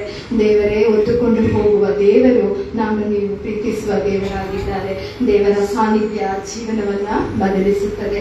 ದೇವರನ್ನು ಆದುಕೊಂಡಾಗ ಮಾತ್ರ ನಮ್ಮ ಜೀವನದ ದಿಕ್ಕೇ ಬದಲಾಗ್ತದೆ. ಅದರಿಂದ ದಾನಿಯೇಲನು ಹೇಳುವುದು, ದೇವರೇ ನೀನು ದಿಕ್ಕು ಬದಲಿಸುವ ದೇವರು, ನಮ್ಮನ್ನು ನಡೆಸುವ ದೇವರು ಅಂತ ಹೇಳಿ ದಾನಿಯೇಲನು ಹೇಳ್ತಾನೆ. ನಾವು ಆದುಕೊಳ್ಳುವ ದೇವರನ್ನು ನಾವು ಇನ್ನೂ ಹೆಚ್ಚಾಗ ಹಾಕೊಳ್ಳೋಣ. ಎಮ್ಮಾಹುವಿನ ಶಿಷ್ಯರು ಹಿಂದಿರುಗಿದರು ಯಾವ ಕಡೆಗೆ? ಮತ್ತೆ ಯೇಸು ಕ್ರಿಸ್ತನ ಕಡೆಗೆ. ಬೆಸ್ತರ ಜೀವಿತವನ್ನು ಬಿಟ್ಟು, ಯೇಸು ಸ್ವಾಮಿಯನ್ನ ಬಿಟ್ಟು ಅವ್ರು ಬೆಸ್ತರ ಜೀವಿತಕ್ಕೆ ಮತ್ತೆ ಹೊಟ್ಟೋಗಿದ್ರು. ದೇವರು ಮತ್ತೆ ಅವರನ್ನ ತೋರಿಸಿ, ಹೌದು ನನ್ನ ವಾಕ್ಯ ರೀತಿದೆ, ನಾನು ಮತ್ತೆ ಎತ್ತಿದ್ದೇನೆ, ನಾನು ನಿಮ್ಮನ್ನು ನಡೆಸ್ತೇನೆ ಅಂತ ಹೇಳಿ ಮತ್ತೆ ವಾಕ್ಯದಿಂದ ತುಂಬಿಸಿದ್ರು. ಆಗ ತುಂಬಿಸಿದಾಗ ಶಿಷ್ಯರು ಮತ್ತೆ ತಮ್ಮ ಕೆಲಸಗಳನ್ನ ಸ್ಟಾರ್ಟ್ ಮಾಡ್ಕೊಂಡ್ರು ಅಲ್ವಾ. ಪೌಲನು ಧೈರ್ಯವಾಗಿ ಉಳಿದನು ಅಲ್ಲ. ನಂತ ಕಷ್ಟ, ಘೋರ ಕಷ್ಟದ ಜನರ ಮಧ್ಯೆ ಆತನು ನಾನು ನಿನ್ನ ಜೊತೆಗಿದ್ದೀನಿ ಅಂತ ದೇವರು ಹೇಳುವಾಗ ಧೈರ್ಯವಾಗಿ ಆತನು ಸುವಾರ್ತೆ ಸಾರಿದನು. ಎಲ್ಲಾ ಸಭೆಗಳಿಗೆ ಪತ್ರಗಳನ್ನ ಬರೆದು ಅವರನ್ನ ಎಚ್ಚರಿಸಿದನು, ಧೈರ್ಯಗೊಳಿಸಿದನು ಅಲ್ವಾ. ನಮಗೆ ದೇವರು ಧೈರ್ಯ ಕೊಡುವಾಗ ನಾವು ಸಹ ಇತರರಿಗೆ ಧೈರ್ಯ ಕೊಡ್ಲಿಕ್ಕೆ ಶಕ್ತಿ ಆಗ್ತದೆ. ನಾವೇ ಎದುರ್ಕೊಳ್ತಾ ಇದ್ರೆ, ನಾವು ದೇವರ ಹತ್ರ ಧೈರ್ಯ ತಗೊಳ್ದೇ ಇದ್ರೆ ಬೇರೆಯವ್ರಿಗೆ ಧೈರ್ಯ ಕೊಡ್ಲಿಕ್ಕೆ ಸಾಧ್ಯನಾ? ನಾವು ಸ್ಟ್ರಾಂಗ್ ಆಗಿ ನಿಂತ್ಕೊಂಡ್ರೆ ನಾವು ಬೇರೆಯವ್ರನ್ನು ಸ್ಟ್ರಾಂಗ್ ಮಾಡ್ಲಿಕ್ಕೆ ಸಾಧ್ಯ. ಸೊ ನಾವು ಇತರರನ್ನು ಧೈರ್ಯ ಪಡಿಸ್ಲಿಕ್ಕೆ ಧೈರ್ಯವಂತನಾದ ಯೇಸು ಕ್ರಿಸ್ತನನ್ನ ಧರಿಸ್ಕೊಳ್ಬೇಕು ಅನ್ನೋದೇ ದೇವರ ಮುಖ್ಯ ಉದ್ದೇಶ. ಕೊಲೊಸ್ಸೆಯವರಿಗೆ ಬರೆದ ಪತ್ರಿಕೆ 1:27 ಹೇಳುವ ಹಾಗೆ, ನಮ್ಮೊಳಗಿನ ಕ್ರಿಸ್ತನು ಮಹಿಮೆಯ ನಿರೀಕ್ಷಕನು. ಎಂತಹ ನಿರೀಕ್ಷಕನು? ಮಹಿಮೆಯ ನಿರೀಕ್ಷೆ ಆತನಾಗಿದ್ದಾನೆ. ಮಹಿಮೆಯ ದೇವರನ್ನು ನಾವು ಆರಾಧಿಸುವಾಗ, ನಮ್ಮ ಜೊತೆ ಕೋಟ್ರಾಗಲರಾಗಿ ಆತನೇ ನಡೆಯುವಾಗ ಆತನನ್ನು ಇನ್ನೂ ಹೆಚ್ಚಾಗಿ ಆಧರಿಸೋಣ. ಯಾವ ರೀತಿಯಾದಂಥ ಲೋಕದ ಯಾವ ರೀತಿಯಾದಂಥ ತೊಂದರೆಗಾಗಲಿ, ಭಯಕ್ಕಾಗಲಿ, ಚಿಂತೆಗಾಗಲಿ, ನಿರಾಶೆಗಾಗಲಿ ನಾವು ಯೋಚನೆ ಮಾಡದೆ ದೇವರನ್ನು ಹಾಕಿಕೊಂಡು ದೇವರ ಪರಿಶುದ್ಧ ಮಕ್ಕಳಾಗಿ ಬಾಳೋದಾದ್ರೆ ದೇವರು ಪ್ರತಿಯೊಂದು ಕ್ಷಣದಲ್ಲಿಯೂ ನಮ್ಮನ್ನು ನಡೆಸುವ ದೇವರು ಆತನಾಗಿದ್ದಾನೆ. ದಾನಿಯೇಲನು ಹೇಳುವ ಹಾಗೆ, ದೇವರ ಜೊತೆಗಿದ್ದರೆ ಏನಾಗ್ತದೆ? ದಿಕ್ಕು ಬದಲಾಗ್ತದೆ, ಭಯ ಅನ್ನೋದು ಹೋಗ್ತದೆ, ಆ ಜೀವಿತಕ್ಕೆ ಒಂದು ಅರ್ಥ ಬರ್ತದಲ್ವ. ನಮ್ಗೆ ಎಷ್ಟಿಂದೋ ಜೀವನ ಮಾಡ್ತೇವೆ, ನಮ್ಗೆ ಏನೋ ಇಷ್ಟ, ಯಾವುದೋ ಬೇಕು ಅಂತ ಏನೇನೋ ಜೀವನ ಮಾಡ್ತೇವೆ. ಆದ್ರೆ ಅರ್ಥಭರಿತ ಜೀವಿತ ನಮ್ಮದಾಗ್ಬೇಕು ಅಂದ್ರೆ ನಮ್ ಜೊತೆಗೆ ಯಾರಿರ್ಬೇಕು?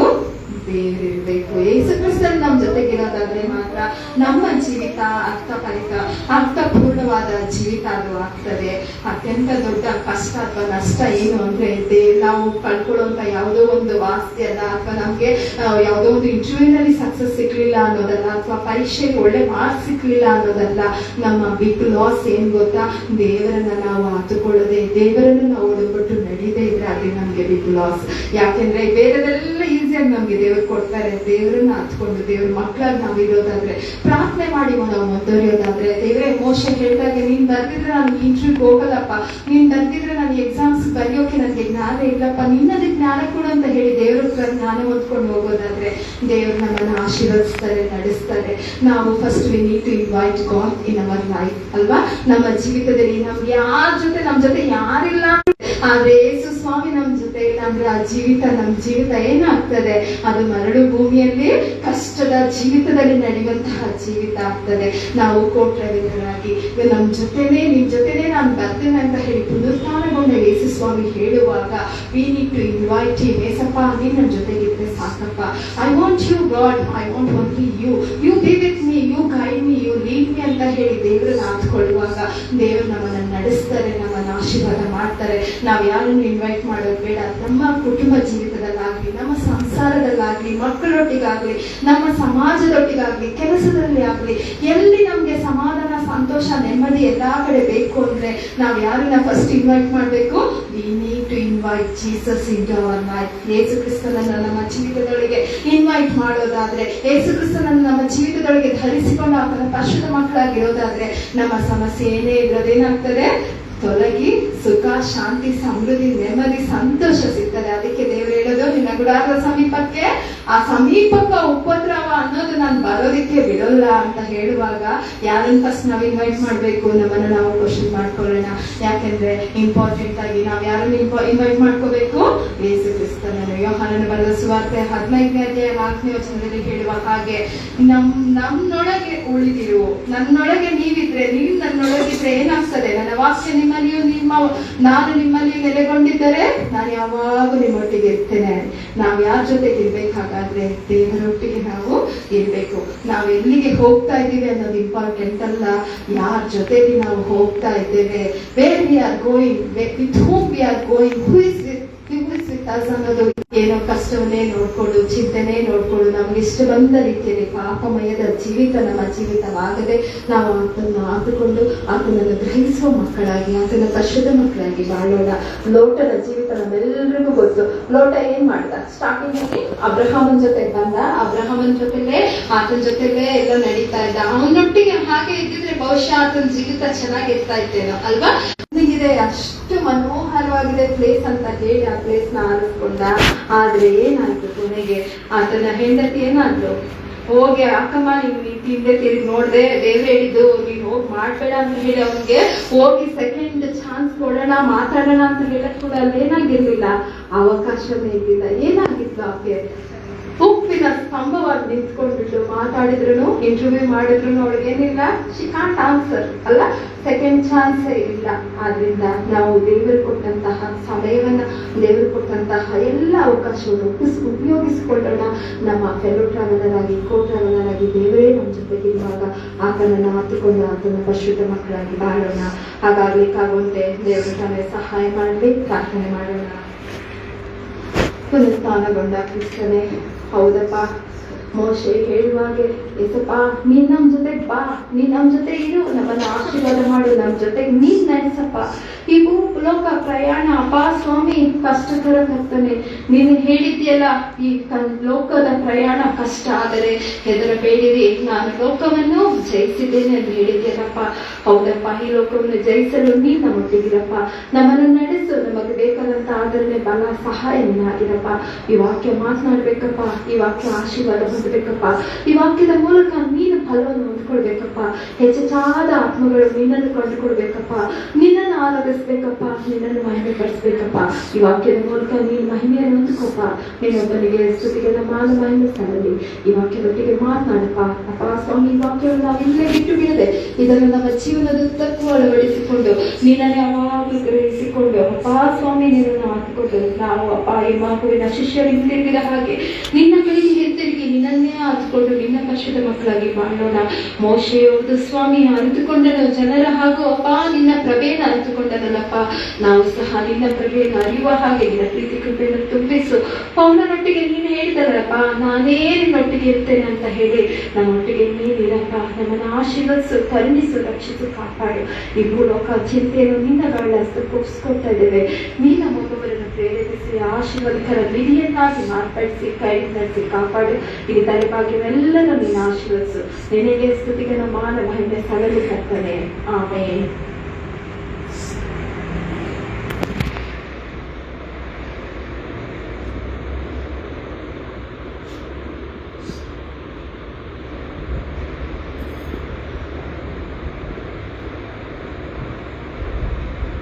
ದೇವರ ವಾಕ್ಯವನ್ನು ಕೇಳಿದಂತಹ ನಾವು ಎದ್ದು ಒಟ್ಟಾಗಿ ಎದ್ದು ನಿಂತುಕೊಂಡು ಅಪೊಸ್ತಲರ ವಿಶ್ವಾಸ ಸೂತ್ರವನ್ನು ಒಟ್ಟಾಗಿ ಅರಿಕೆ ಮಾಡೋಣ. ಪುಟ ಸಂಖ್ಯೆ 128. ಭೂಲೋಕ ಪರಲೋಕ ಭೂಲೋಕಗಳನ್ನು ಸೃಷ್ಟಿಸಿದ ಸರ್ವಶಕ್ತನಾಗಿರುವ ತಂದೆಯಾದ ದೇವರನ್ನು ನಂಬುತ್ತೇನೆ. ಆತನ ಏಕಕುಮಾರನಾಗಿ ಪ್ರಭುವಾದ ಯೇಸು ಕ್ರಿಸ್ತನನ್ನು ನಂಬುತ್ತೇನೆ. ಈತನು ಪರಿಶುದ್ಧಾತ್ಮನಿಂದ ಕನ್ಯಾ ಮರಿಯಳ ಗರ್ಭದಲ್ಲಿ ಧರಿಸಲ್ಪಟ್ಟು ಆಕೆಯಲ್ಲಿ ಹುಟ್ಟಿ ಪಂಥರಾತನಾದ ಗರ್ಭದಲ್ಲಿ ಶ್ರಮೆ ಹೊಂದಿ ಶಿಲ್ಪೆಗೆ ಜರಿಯಲ್ಪಟ್ಟು ಸತ್ತು ಪುನರ್ಪಟ್ಟು ಆ ಕಾಲಕ್ಕೆ ಇಳಿದು 3ನೇ ದಿವಸದಲ್ಲಿ ಸತ್ತವರಿಂದ ಎದ್ದು ಪರಲೋಕಕ್ಕೆ ಏರಿ ಹೋಗಿ ಸರ್ವಶಕ್ತನಾಗಿರುವ ತಂದೆಯಾದ ದೇವರ ಬಲಪಾಶದಲ್ಲಿ ಕುಳಿತುಕೊಂಡಿರುತ್ತಾನೆ. ಈತನ ಅಲ್ಲಿಂದ ಬಂದು ಬದುಕಿರುವವರಿಗೂ ಸತ್ತವರಿಗೂ ನ್ಯಾಯ ತೀರಿಸುವನೆಂಬುದನ್ನು ನಂಬುತ್ತೇನೆ. ನಾನು ಪರಿಶುದ್ಧಾತ್ಮವನ್ನು ನಂಬುತ್ತೇನೆ. ಒಂದೇ ಪರಿಶುದ್ಧ ಕ್ರಿಸ್ತ ಸಭೆಯು ಭಕ್ತರ ನೆಲೆಯು ಪಾಪದ ಪರಿಹಾರವು ದೇಹದ ಪುನರುತ್ಥಾನವು ನಿತ್ಯ ಜೀವ ಉಂಟೆಂಬುದನ್ನು ನಂಬುತ್ತೇನೆ. ಆಮೇಲೆ ಸಭೆಯು ದಯಮಾಡಿ ಕುಳಿತುಕೊಳ್ಳಿ. ಈಗ ಸಭಾ ಪ್ರಕಟಣೆ ಓದಿ ಕೇಳಿಸಿಕೊಳ್ಳೋಣ.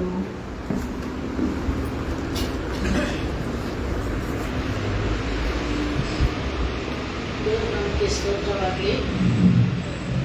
ಇವತ್ತು ಮಧ್ಯದಲ್ಲಿ ಬಂದು ಆರಾಧನೆ ನಡೆಸಿಕೊಡ್ತಾ ಇರುವ ಅಮ್ಮನವರು, ದಾವೀದನ ಅಮ್ಮನವರಿಗೆ ಸಭೆ ಪರವಾಗಿ ನಮ್ಮೆಲ್ಲರ ಪರವಾಗಿ ವಂದನೆ ಸಲ್ಲಿಸುತ್ತೇನೆ.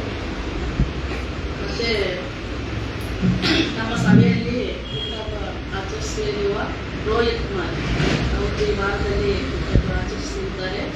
ಮತ್ತು ನಮ್ಮ ಸಭೆಯಲ್ಲಿ ಇರುವಂಥವರು ವಿಲಿಯಂ ಮಾರ್ಟಿ ಮತ್ತು ಸ್ಟೆಲ್ಲಾ ಕುಮಾರಿ ಅವರು ಮದುವೆ ದಿನ ಆಚರಿಸಲಿದ್ದಾರೆ. ಅವರು ಮುಂದೆ ಬಂದು ಅಮ್ಮನ ಹತ್ರ ಒಂದು ಪ್ರೇಯರ್ ಮಾಡಿಸ್ಕೊಳ್ಳುವಂತೆ ವಿನಂತಿ. ಮತ್ತು ನಮ್ಮ ಸಭೆಯಲ್ಲಿ BBS ಮಾಡಲಿಕ್ಕೆ ಅಂತ ಅಮ್ಮರು ಹೇಳಿದ್ದಾರೆ. 5-4 ಸೋಮವಾರ ಅವತ್ತಿನ ದಿನ ಪ್ರಾರಂಭಿಸೋಣ ಅಂತ ಹೇಳಿದ್ದಾರೆ BBS. ನಮ್ಮ ಸಭೆಯಲ್ಲಿ ಎಲ್ಲ ಅದಕ್ಕೆ ಸಪೋರ್ಟ್ ಕೊಡುವಂತೆ ಅಮ್ಮನವರು ಕೇಳಿದ್ದಾರೆ. ಮತ್ತು ಇನ್ನೊಂದು 5 ಮತ್ತು 1ನೇ ತಾರೀಕು 5ನೇ ತಿಂಗಳ 1ನೇ ತಾರೀಕು ಶುಕ್ರವಾರ ಬೆಳಗಿನ ಆರಾಧನೆ ಇರುತ್ತೆ. ಮೌನೇಶ್ವರು ನಡೆಸಿಕೊಡ್ತಾ ಇದ್ದಾರೆ. ಸಭೆಯವರು ಎಲ್ಲರೂ ಸಿದ್ಧವಾಗಿ ಬರುವಂತೆ ವಿನಂತಿ.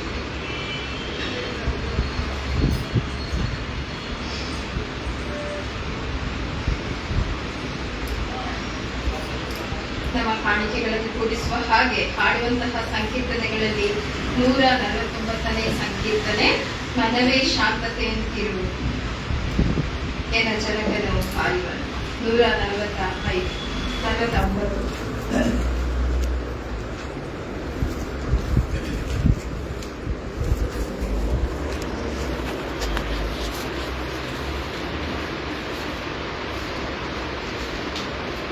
ಮನವೇ ಶಾಂತತೆಯಂತಿರು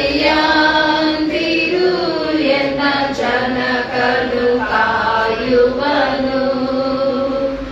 ಮನವೇ ಶಾಂತತೆಯಂತಿರು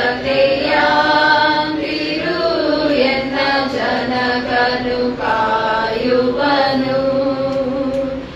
ಎನ್ನ ಮನವೇ ಶಾಂತತೆಯಂತಿರು ಎನ್ನ ಜನಕನು ಕಾಯುವನು. ನನ್ನ ಮನವೇ ಶಾಂತತೆಯಂತಿರು ಎನ್ನ ಜನಕನು ಕಾಯುವನು. ಅನುಮಾನಿಸದಿರು ಭಯಭೀತಿಯ ಬಿಡುಗನ ದೇವರು ಬಿಡನು. ಅನುಮಾನಿಸದಿರು ಭಯಭೀತಿಯ ಬಿಡುಗನ ದೇವರು ಬಿಡನು. ತನ್ನ ತನುರಾತದಿ ಎನ್ನ ರಕ್ಷಿಸಿದಾತನು ಅರಿದೇವರು ವಾಸಿಸುವನು ಹರಿಯು. ಅಹುರಾಸನ ಮುಳುಗಿಸಲಾರವು ದೇವರು ವಾಸಿಸುವನು ಹರಿಯು. ನೀ ಕರುಣಿಸಿ ಸಲಹು ಘೋರ ವಿಪತ್ತಿನ ಪಾರಿರುಳು ಎನ್ನ ಪಾರದುರೀಚೆಗಳು. ಊರಿ ಹರುಷವಿವದು ಬಹು ಮೀರಿ ಬರಲು ನಿನ್ನ ಶಾಂತಿ ನಿನಾದವು. ಊರಿ ಹರುಷವಿವದು ಮನವೇ ಶಾಂತತೆಯಂದಿರು ಎನ್ನ ಜನಕನು ಕಾಯುವನು. ಮನವೇ ಶಾಂತತೆಯಂದಿರು ಎನ್ನ ಜನಕನು ಕಾಯುವನು. ಎನ್ನ ಮನವೇ ಶಾಂತತೆಯಂದಿರು ಎನ್ನ ಜನಕನು ಕಾಯುವನು.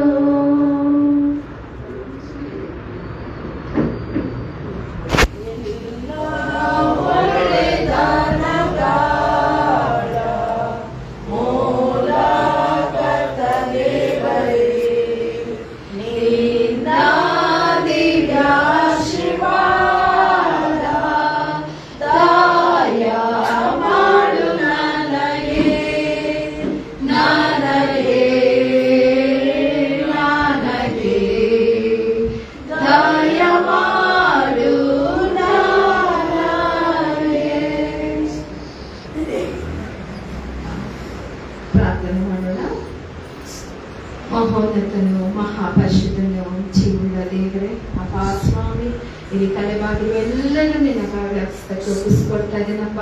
ವಿಶೇಷವಾಗಿ ಜನ್ಮದಿನವನ್ನು ಕಂಡಂತವರು, ವಿವಾಹ ವಾರ್ಷಿಕೋತ್ಸವವನ್ನು ಆಚರಿಸಿಕೊಂಡಂತಹ ನನ್ನ ಪ್ರಿಯ ಸಹೋದರ ಸಹೋದರಿಯರನ್ನು ನಿನ್ನ ಹಸ್ತಕ್ಕೆ ಒಪ್ಪಿಸ್ಕೊಡ್ತಾ ಇದ್ದೇನಪ್ಪ. ಇಡೀ ವರ್ಷ ಅವರೊಟ್ಟಿಗೆ ನೀನಿದ್ದುಕೊಂಡು ಅವರಿಗೆ ಬೇಕಾದಂತ ಆದರಣೆ, ಬಲ, ಸಹಾಯ ನೀನಾಗಿದ್ದುಕೊಂಡು ಅವರನ್ನು ಕೈದು ನಡೆಸಿ ಕಾಪಾಡಿದ್ಯಲ್ಲ ದೇವರೇ, ನಿನಗೆ ಕೋಟ್ಯಾನು ಸ್ತೋತ್ರ ಕರ್ತನೆ. ಅಪ್ಪ, ನಿನ್ ಕಣ್ಗುಡ್ಡೆ ತಾಕುವವನು ನನ್ ಕಣ್ಗುಡ್ಡೆ ತಾಕುವನಂತೆ ಎಂದು ಅಪ್ಪ ನಿನ್ನ ರೆಕ್ಕೆ ಅಡಿದಾವದಲ್ಲಿ ಆ ಮಕ್ಕಳನ್ನು ಬಚ್ಚಿಟ್ಟುಕೊಂಡು ಸಾಕಿ ಸಲಹಿದ ದೇವರು ನೀನಾಗಿದೆಯಲ್ಲ, ನಿನಗೆ ಕೋಟ್ಯಾನು ಸ್ತೋತ್ರ ಸ್ವಲ್ಪ. ಆ ಕುಟುಂಬದೊಟ್ಟಿಗೆ ಇನ್ನೂ ಹೆಚ್ಚಾಗಿರು ಸ್ವಾಮಿ. ಆ ಮಕ್ಕಳನ್ನು ಇನ್ನೂ ಹೇರಳವಾಗಿ ಆಶೀರ್ವಾದ ಮಾಡಪ್ಪ. ಅವರಿಗೆ ಬೇಕಾದಂತ ಎಲ್ಲಾ ರೀತಿಯ ಆದರಣೆ, ಬಲ, ಸಹಾಯ ನೀನಾಗಿದ್ದುಕೊಂಡು ಅವರ ಜೀವನದುದ್ದಕ್ಕೂ ನಾನೇ ನಿಮ್ಮನ್ನು ಹೊತ್ತುಕೊಂಡು ಸಾಕಿ ಸಲಹುವೆನ ದೇವರೇ, ನೀನೇ ಅವರನ್ನು ಹೊತ್ತುಕೊಂಡು ಸಾಕಿ ಸಲಹು ಸ್ವಾಮಿ. ಅವರನ್ನು ಕೈ ಹಿಡಿದು ನಡೆಸು, ಕಾಪಾಡು. ಅವರ ಕುಟುಂಬದಲ್ಲಿ ಯಾವ ರೀತಿಯಾದಂತಹ ತೊಂದರೆ, ಕಷ್ಟ, ಚಿಂತೆ, ಯಾವ ರೀತಿಯಾದಂತಹ ನೋವಿದೆಯೋ ನನಗೆ ಗೊತ್ತಿಲ್ಲ. ಆದರೆ ಎಲ್ಲ ನೋವನ್ನು ತೆಗೆದುಹಾಕುವಂತ ದೇವರು ನೀನು ಅವರ ಮಧ್ಯೆ ಇದ್ದೀಯಪ್ಪ, ನಿನಗೆ ಸ್ತೋತ್ರಪ್ಪ. ಅವರ ಒಟ್ಟಿಗೆ ನೀನಿದ್ದುಕೊಂಡು ಅವರಿಗೆ ಬೇಕಾದಂತ ಆದರಣೆ, ಬಲ, ಸಹಾಯ ಕೊಡು. ಅವರ ಯೋಚನೆಗಳಲ್ಲಿ ನೀನು ಸ್ವಾಮಿ ಇದ್ದುಕೊಂಡು ಅವರನ್ನು ಅಪ್ಪ ಸ್ವಾಮಿ ವೆರಿ ಸಕ್ಸಸ್ಫುಲ್ ಲೈಫ್ ಅನ್ನ ಲೀಡ್ ಮಾಡುವಂತೆ ಅವರನ್ನು ಹೇಳುವಾಗ ಆಶೀರ್ವಾದ ಮಾಡಿ ಕೈ ನಡೆಸಿ ಕಾಪಾಡು. ಜನನ ದಿನವನ್ನು ಕಂಡಂತ ಮಗನಲ್ಲಿ ಹಸ್ತಕ್ಕೆ ಒಪ್ಪಿಸ್ಕೊಡ್ತಾರೇನಪ್ಪ. ಆ ಮಗನಿಗೆ ಬೇಕಾದಂತ ಆದರಣೆ, ಬಲ, ಸಹಾಯ ನೀನು ಆಗಿರು ಸ್ವಾಮಿ. ಆ ಮಗನ ಒಟ್ಟಿಗೆ ನೀಡಿಕೊಂಡು ಆಶೀರ್ವಾದದ ಕಡೆಗೆ ಆ ಮಗನನ್ನು ನಡೆಸಿ ಸ್ವಾಮಿ. ಆ ಮಗನ ಕೈ ಹಾಕುವ ಎಲ್ಲಾ ಕೆಲಸ ಕಾರ್ಯಗಳಲ್ಲಿ ನೀನು ಜಯವನ್ನು ಕೊಡುತ್ತಾನೆ. ಆಶೀರ್ವಾದಕರ ನಿಧಿ ನೀನು ಆಗಿದೆಯಲ್ಲಪ್ಪ. ಎಲ್ಲ ಆಗು ಹೋಗುಗಳನ್ನು ನೋಡುವ ದೇವರು ನೀನು ಆಗಿದೆಯಲ್ಲಪ್ಪ. ಎಲ್ಲವನ್ನು ಆಶೀರ್ವಾದ ಮಾಡುವ ದೇವರು ನೀನಪ್ಪ. ಆ ಮಕ್ಕಳನ್ನು ಹೇರಳುವಾಗ ಆಶೀರ್ವಾದ ಮಾಡು ಸ್ವಾಮಿ. ಮತ್ತೊಂದು ವರ್ಷ ನೀನು ಅವರೊಟ್ಟಿಗೆ ಇದ್ದುಕೊಂಡು ಅವ್ರಿಗೆ ಬೇಕಾದಂತೆ ಎಲ್ಲಾ ಸುಖ, ಶಾಂತಿ, ಸಮೃದ್ಧಿಯನ್ನು ಕೊಟ್ಟು, ನೆಮ್ಮದಿ, ಶಾಂತಿಯನ್ನು ಕೊಟ್ಟು ಕೈ ನಡೆಸಿ ಕಾಪಾಡುತ್ತಾನೆ. ಹೌದು ಸ್ವಾಮಿ, ಏನೇ ಕಷ್ಟ ಇದ್ರು, ಚಿಂತೆ ಇದ್ರು, ದುಃಖ ಇದ್ರು, ನಿನ್ನ ಮಕ್ಕಳಲ್ಲಿ 1000 ಜನರು ನಿನ್ನ ಬಲಗಿಡಿಲಿ 10,000 ಜನರು ಸತ್ತು ಬಿದ್ದರು, ನಿನಗೇನು ತಟ್ಟದು ಎಂದು ಹೇಳಿರುವ ದೇವರು ನೀನಾಗಿದೆಯಲ್ಲಪ್ಪ. ಯುದ್ಧಗಳ ಸಮಯದಲ್ಲೂ, ಎಲ್ಲಾ ವೇಳೆಯಲ್ಲೂ, ಎಲ್ಲಾ ಗಳಿಗೆಯಲ್ಲೂ ನಮ್ಮನ್ನು ನೋಡುವ ದೇವರು, ನಮ್ಮನ್ನು ಕಾಯುವ ದೇವರು ನೀನಾಗಿದ್ದಿ. ನಿನ್ನ ಪ್ರೀತಿ ಕೃಪೆಯಿಂದ ನಮ್ಮನ್ನು ತುಂಬಿಸು. ನಮ್ಮೊಬ್ಬೊಬ್ಬರನ್ನು ನಿನ್ನ ಅಭಿಷೇಕದಿಂದ ತುಂಬಿಸು. ನೀನ್ ನಮ್ಮೊಟ್ಟಿಗೆ ಬಾಪ, ನಮ್ಮೊಟ್ಟಿಗೆ ಇರು, ನಮ್ಮನ್ನು ನಡೆಸಪ್ಪ ತಂದೆಯೇ. ಈ ತಲೆಬಾಗಿವೆಲ್ಲರೂ ನಿನ್ನ ಹಸ್ತಕ್ಕೆ ಒಪ್ಪಿಸ್ಕೊಳ್ತಾ ಇದ್ದೀನಪ್ಪ. ಕುಟುಂಬವಾಗಿ ಅಪ್ಪ ಸ್ವಾಮಿ ನೀನು ಅವರನ್ನು ಆಶೀರ್ವಾದ ಮಾಡು. ಎಲ್ಲಾ ಬಲಹೀನತೆಯಲ್ಲಿ ಬಲ ಕೊಡುವ ದೇವರು ನೀನಾಗಿದೆ ಕರ್ತನೆ, ನಿನಗೆ ಸ್ತೋತ್ರಪ್ಪ. ನನ್ನ ಪ್ರಿಯ ಸಹೋದರ ಸಹೋದರಿಯರ ಕಣ್ಣೀರುಗಳನ್ನು ನೀನು ಒರೆಸುವ ದೇವರಪ್ಪ. ಅವರ ಕಷ್ಟಗಳನ್ನು ನೋಡುತ್ತಿರುವ ದೇವರಪ್ಪ. ಅವರು ಕಣ್ಣೀರಿಡುವಾಗ ನೀನು ಅವರೊಟ್ಟಿಗೆ ಇದ್ದುಕೊಂಡು ಕಣ್ಣೀರಿಡುವ ದೇವರಲ್ಲ ಕರ್ತನೆ, ನಿನಗೆ ಸ್ತೋತ್ರ ಕರ್ತನೆ. ನನ್ನ ಪ್ರಿಯ ಸಹೋದರ ಸಹೋದರಿಯರನ್ನು ಆಶೀರ್ವಾದ ಮಾಡು ಸ್ವಾಮಿ. ಅವರು ಕೊಟ್ಟಂತ ಉದ್ಯೋಗಕ್ಕಾಗಿ ಕೋಟ್ಯಾನು ಕೋಟಿ ಸ್ತೋತ್ರ ಕರ್ತನೆ. ಅವರು ಕೊಟ್ಟಂತ ಕೆಲಸಗಳಿಗಾಗಿ, ಅವರು ಕೊಟ್ಟಂತ ವರಮಾನಕ್ಕಾಗಿ ಸ್ತೋತ್ರಪ್ಪ. ಅವರನ್ನು ಇನ್ನೂ ಎರಡವಾಗ ಆಶೀರ್ವಾದ ಮಾಡಪ್ಪ. ನೀನು ಕೊಟ್ಟಿದ್ರಲ್ಲಿಯೇ ಸ್ವಲ್ಪ ಭಾಗವಾಗಿ ನಾವು ಕಾಣಿಕೆಯಾಗಿ ತಂದು ಒಪ್ಪಿಸಿದ್ದೇವಲ್ಲಪ್ಪ. ಈ ಕಾಣಿಕೆಯೊಟ್ಟಿಗೆ ನಮ್ಮನ್ನು ಸಜೀವ ಯಜ್ಞವಾಗಿ ಒಪ್ಪಿಸಿದ್ದೇವಪ್ಪ. ನೀನು ನಮ್ಮನ್ನು ಈ ಕಾಣಿಕೆಯನ್ನು ಆಶೀರ್ವಾದ ಮಾಡು. ನಮ್ಮನ್ನು ಈ ಕಾಣಿಕೆಯನ್ನು ನಿನ್ನ ರಾಜ್ಯದ ಅಭಿವೃದ್ಧಿಗೋಸ್ಕರ ಉಪಯೋಗಿಸ್ಕೊಪ್ಪ. ದುಡಿಯುವ ಕೈಗಳಿಗೆ ಬಲ ಕೊಡುವ ದೇವರು ನೀನಾಗಿದ್ಯಪ್ಪ. ಬಲ ಕೊಡು ಕರ್ತನೆ. ನಮ್ಮನ್ನಿಂದ ಎರಡವಾಗ ಆಶೀರ್ವಾದ ಮಾಡು. ಈಗೋ ನಾನು ಪ್ರೀತಿಸುವ ಮಕ್ಕಳನ್ನು ನಾನು ಎಂದಿಗೂ ತೊರೆಯಂತೆ ಹೇಳಿರುವ ದೇವರೇ, ನಮ್ಮನ್ನು ಪ್ರೀತಿಸುವ ದೇವರು ನೀನಾಗಿದೆ ಕರ್ತನೆ. ನೀನ್ ನಮ್ಮನ್ನು ನಡೆಸಪ್ಪ. ಎಲ್ಲವೂ ನಿನ್ನ ಗಾಢಸ್ಥಕ್ಕೊಪ್ಪಿಸ್ಕೊಡ್ತಾ ಇದೀನಪ್ಪ. ಮಕ್ಕಳೆಲ್ಲ ಒಳ್ಳೆ ರಿಸಲ್ಟ್ಸ್ ತಗೊಂಡು ಅಪ್ಪ ಸ್ವಾಮಿ ನಿನಗೆ ಸ್ತೋತ್ರ ಸಲ್ಲಿಸ್ತಾ ಇದ್ದಾರಲ್ಲಪ್ಪ. ನಿನಗೆ ಕೋಟಿ ಸ್ತೋತ್ರ. ಎಲ್ಲ ಮಕ್ಕಳನ್ನು ಇನ್ನೂ ಹೆಚ್ಚಾಗಿ ಜ್ಞಾನದಿಂದ ತುಂಬಿಸಿ ಆಶೀರ್ವದಿಸಿ ಕೈದು ನಡೆಸಿ ಕಾಪಾಡು. ಎಲ್ಲ ಪ್ರಾರ್ಥನೆ ವಿಜ್ಞಾಪನೆಯನ್ನು ಕೇಳಪ್ಪ. ಯವನ ಪ್ರಾಯದಲ್ಲಿರುವಂತ ಮಕ್ಕಳನ್ನು ನಿನ್ನ ಹಸ್ತಕ್ಕೊಪ್ಪಿಸ್ಕೊಡ್ತಾ ಇದ್ದೇನಪ್ಪ. ಓದಿನಲ್ಲಿರುವ ಮಕ್ಕಳನ್ನು ಓದಿನಲ್ಲಿ ಅಪ್ಪ ಸ್ವಾಮಿ ಇನ್ನೂ ಹೆಚ್ಚಾಗಿ ತೊಡಗಿಸಿಕೊಳ್ಳುವಂತೆ ನಿನ್ನ ಪರಿಶುದ್ಧ ಜ್ಞಾನ, ವಿವೇಕ, ತಿಳುವಳಿಕೆಯನ್ನು ಕೊಡು ಸ್ವಾಮಿ. ನಮ್ಮ ಮಕ್ಕಳು ಕೇವಲ ಭೂಲೋಕದ ಜ್ಞಾನವನ್ನು ಮಾತ್ರ ಹೊಂದಿಕೊಳ್ಳದೆ ಪರಲೋಕದ ಜ್ಞಾನವನ್ನು ಹೊಂದಿಕೊಂಡು ನಿನ್ನ ಪರಿಶುದ್ಧ ಮಕ್ಕಳಾಗುವಂತೆ ಒಬ್ಬೊಬ್ಬರನ್ನು ಪ್ರೇರೇಪಿಸಿ ಕೈಂಡಿಸಿ ಕಾಪಾಡು. ಕೆಲಸಕ್ಕಾಗಿ ಪ್ರಯಾಸ ಪಡ್ತಿರುವಂತ ನನ್ನ ಪ್ರಿಯ ಸಹೋದರ ಸಹೋದರಿಯನ್ನು ನಿನ್ನ ಹಸ್ತಕ್ಕೊಪ್ಪಿಸ್ಕೊಳ್ತಾರೇನಪ್ಪ. ಅವರಿಗೆ ಒಳ್ಳೆ ಉದ್ಯೋಗವನ್ನು ಕೊಡು ಸ್ವಾಮಿ. ಅವರು ಅಂದುಕೊಂಡಿದ್ದಕ್ಕಿಂತ ಇನ್ನೂ ಹೆಚ್ಚಾಗಿ ಒಳ್ಳೆ ಉದ್ಯೋಗ ಸಿಗುವಂತೆ ನಮ್ಮ ಯವನ ಪ್ರಾಯದ ಮಕ್ಕಳನ್ನು ನೀನು ಆಶೀರ್ವಾದ ಮಾಡು. ಆ ಮಕ್ಕಳಿಗೆ ಬೇಕಾದಂತ ಆದರಣೆ, ಬಲ, ಸಹಾಯ, ತಲಾಂತ ನೀನು ಆಗಿದ್ಕೊಂಡು ಅವರನ್ನು ಕೈ ನಡೆಸಿ ಕಾಪಾಡು. ಎಲ್ಲೋ ನಿನ್ನ ಮನೆಗೋಸ್ಕರ ಮಕ್ಕಳು ಉಪಯೋಗಿಸ್ಕೊಂತೆ ಒಂದೊಂದು ಮಕ್ಕಳನ್ನು ಅಪ್ಪ ಸ್ವಾಮಿ ಯುದ್ಧವೀರನ ಕೈಲಿರುವ ಅಂಬೋ ಎಂಬಂತೆ ಒಬ್ಬೊಬ್ಬರು ನಿನ್ನ ಮನೆಗೋಸ್ಕರ ಉಪಯೋಗಿಸಲ್ಪಡುವಂತೆ ಹೇಳುವಾಗ ಆಶೀರ್ವಾದ ಮಾಡು.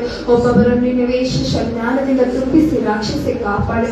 ಎಲ್ಲಾ ಹಿರಿಯ ನಾಗರಿಕರು ನಿನ್ನ ಹಸ್ತಕ್ಕೆ ಒಪ್ಪಿಸ್ಕೊಡ್ತಾರೇನಪ್ಪ.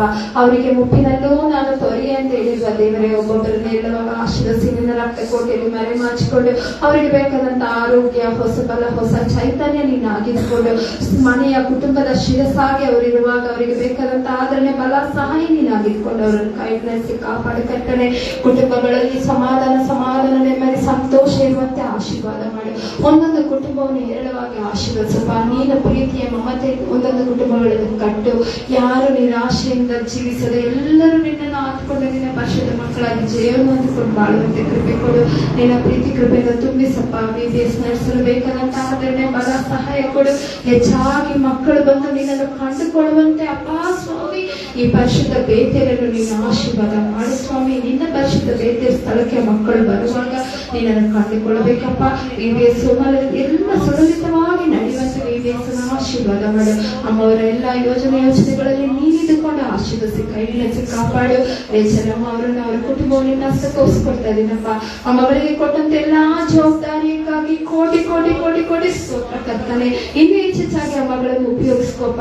ಆ ಮಗಳಿಗೆ ಹೊಸ ಬಲ ಕೊಡು, ಹೊಸ ಚೈತನ್ಯವನ್ನು ಕೊಡು. ಆ ಮಗಳನ್ನು ನಿನ್ನ ಪರಿಶುದ್ಧ ಜ್ಞಾನದಿಂದ ತುಂಬಿಸಿ ರಕ್ಷಿಸಿ ಕಾಪಾಡು. ನಾನು ನಿನ್ನೊಟ್ಟಿಗೆ ಇದ್ದೇನೆ ಎಂದು ಪೌಲನಿಗೆ ಹೇಳಿದ ಹಾಗೆ ಆ ಮಕ್ಕಳಿಗೆ ಮಗಳೊಟ್ಟಿಗೆ ನೀನಿದ್ದುಕೊಂಡು ಆ ಮಗಳಿಗೆ ಬೇಕಾದಂತ ಆದರಣೆ, ಬಲ, ಸಹಾಯವನ್ನು ಕೊಡು. ಆ ಮಗಳ ಕುಟುಂಬ ಜೀವಿತದಲ್ಲಿ ಮಕ್ಕಳೊಟ್ಟಿಗೆ ಮನೆಯೊಟ್ಟಿಗೆ ನೀನಿದ್ದುಕೊಂಡು ಆ ಮಗಳನ್ನು ನೇರವಾಗಿ ಆಶೀರ್ವದಿಸಿ ಕೈ ನಡೆಸಿ ಕಾಪಾಡಪ್ಪ. ಆ ಮಗಳನ್ನು ಸಭೆಯ ನಾಯಕನಿಯಾಗಿ ಮಾಡಿದ್ಯಲ್ಲ, ನಿನಗೆ ಸ್ತೋತ್ರ. ಆ ಮಗಳನ್ನು ಹೇರಳವಾಗಿ ಆಶೀರ್ವಾದ ಮಾಡಿ ನಿನ್ನ ಪ್ರೀತಿ ಕೃಪೆಯಿಂದ ತುಂಬಿಸಿ ರಕ್ಷಿಸಿ ಕಾಪಾಡು. ಈ ಸಭೆಯಲ್ಲಿರುವ ಎಲ್ಲರೂ ನೀನು ಆಶೀರ್ವಾದ ಮಾಡು.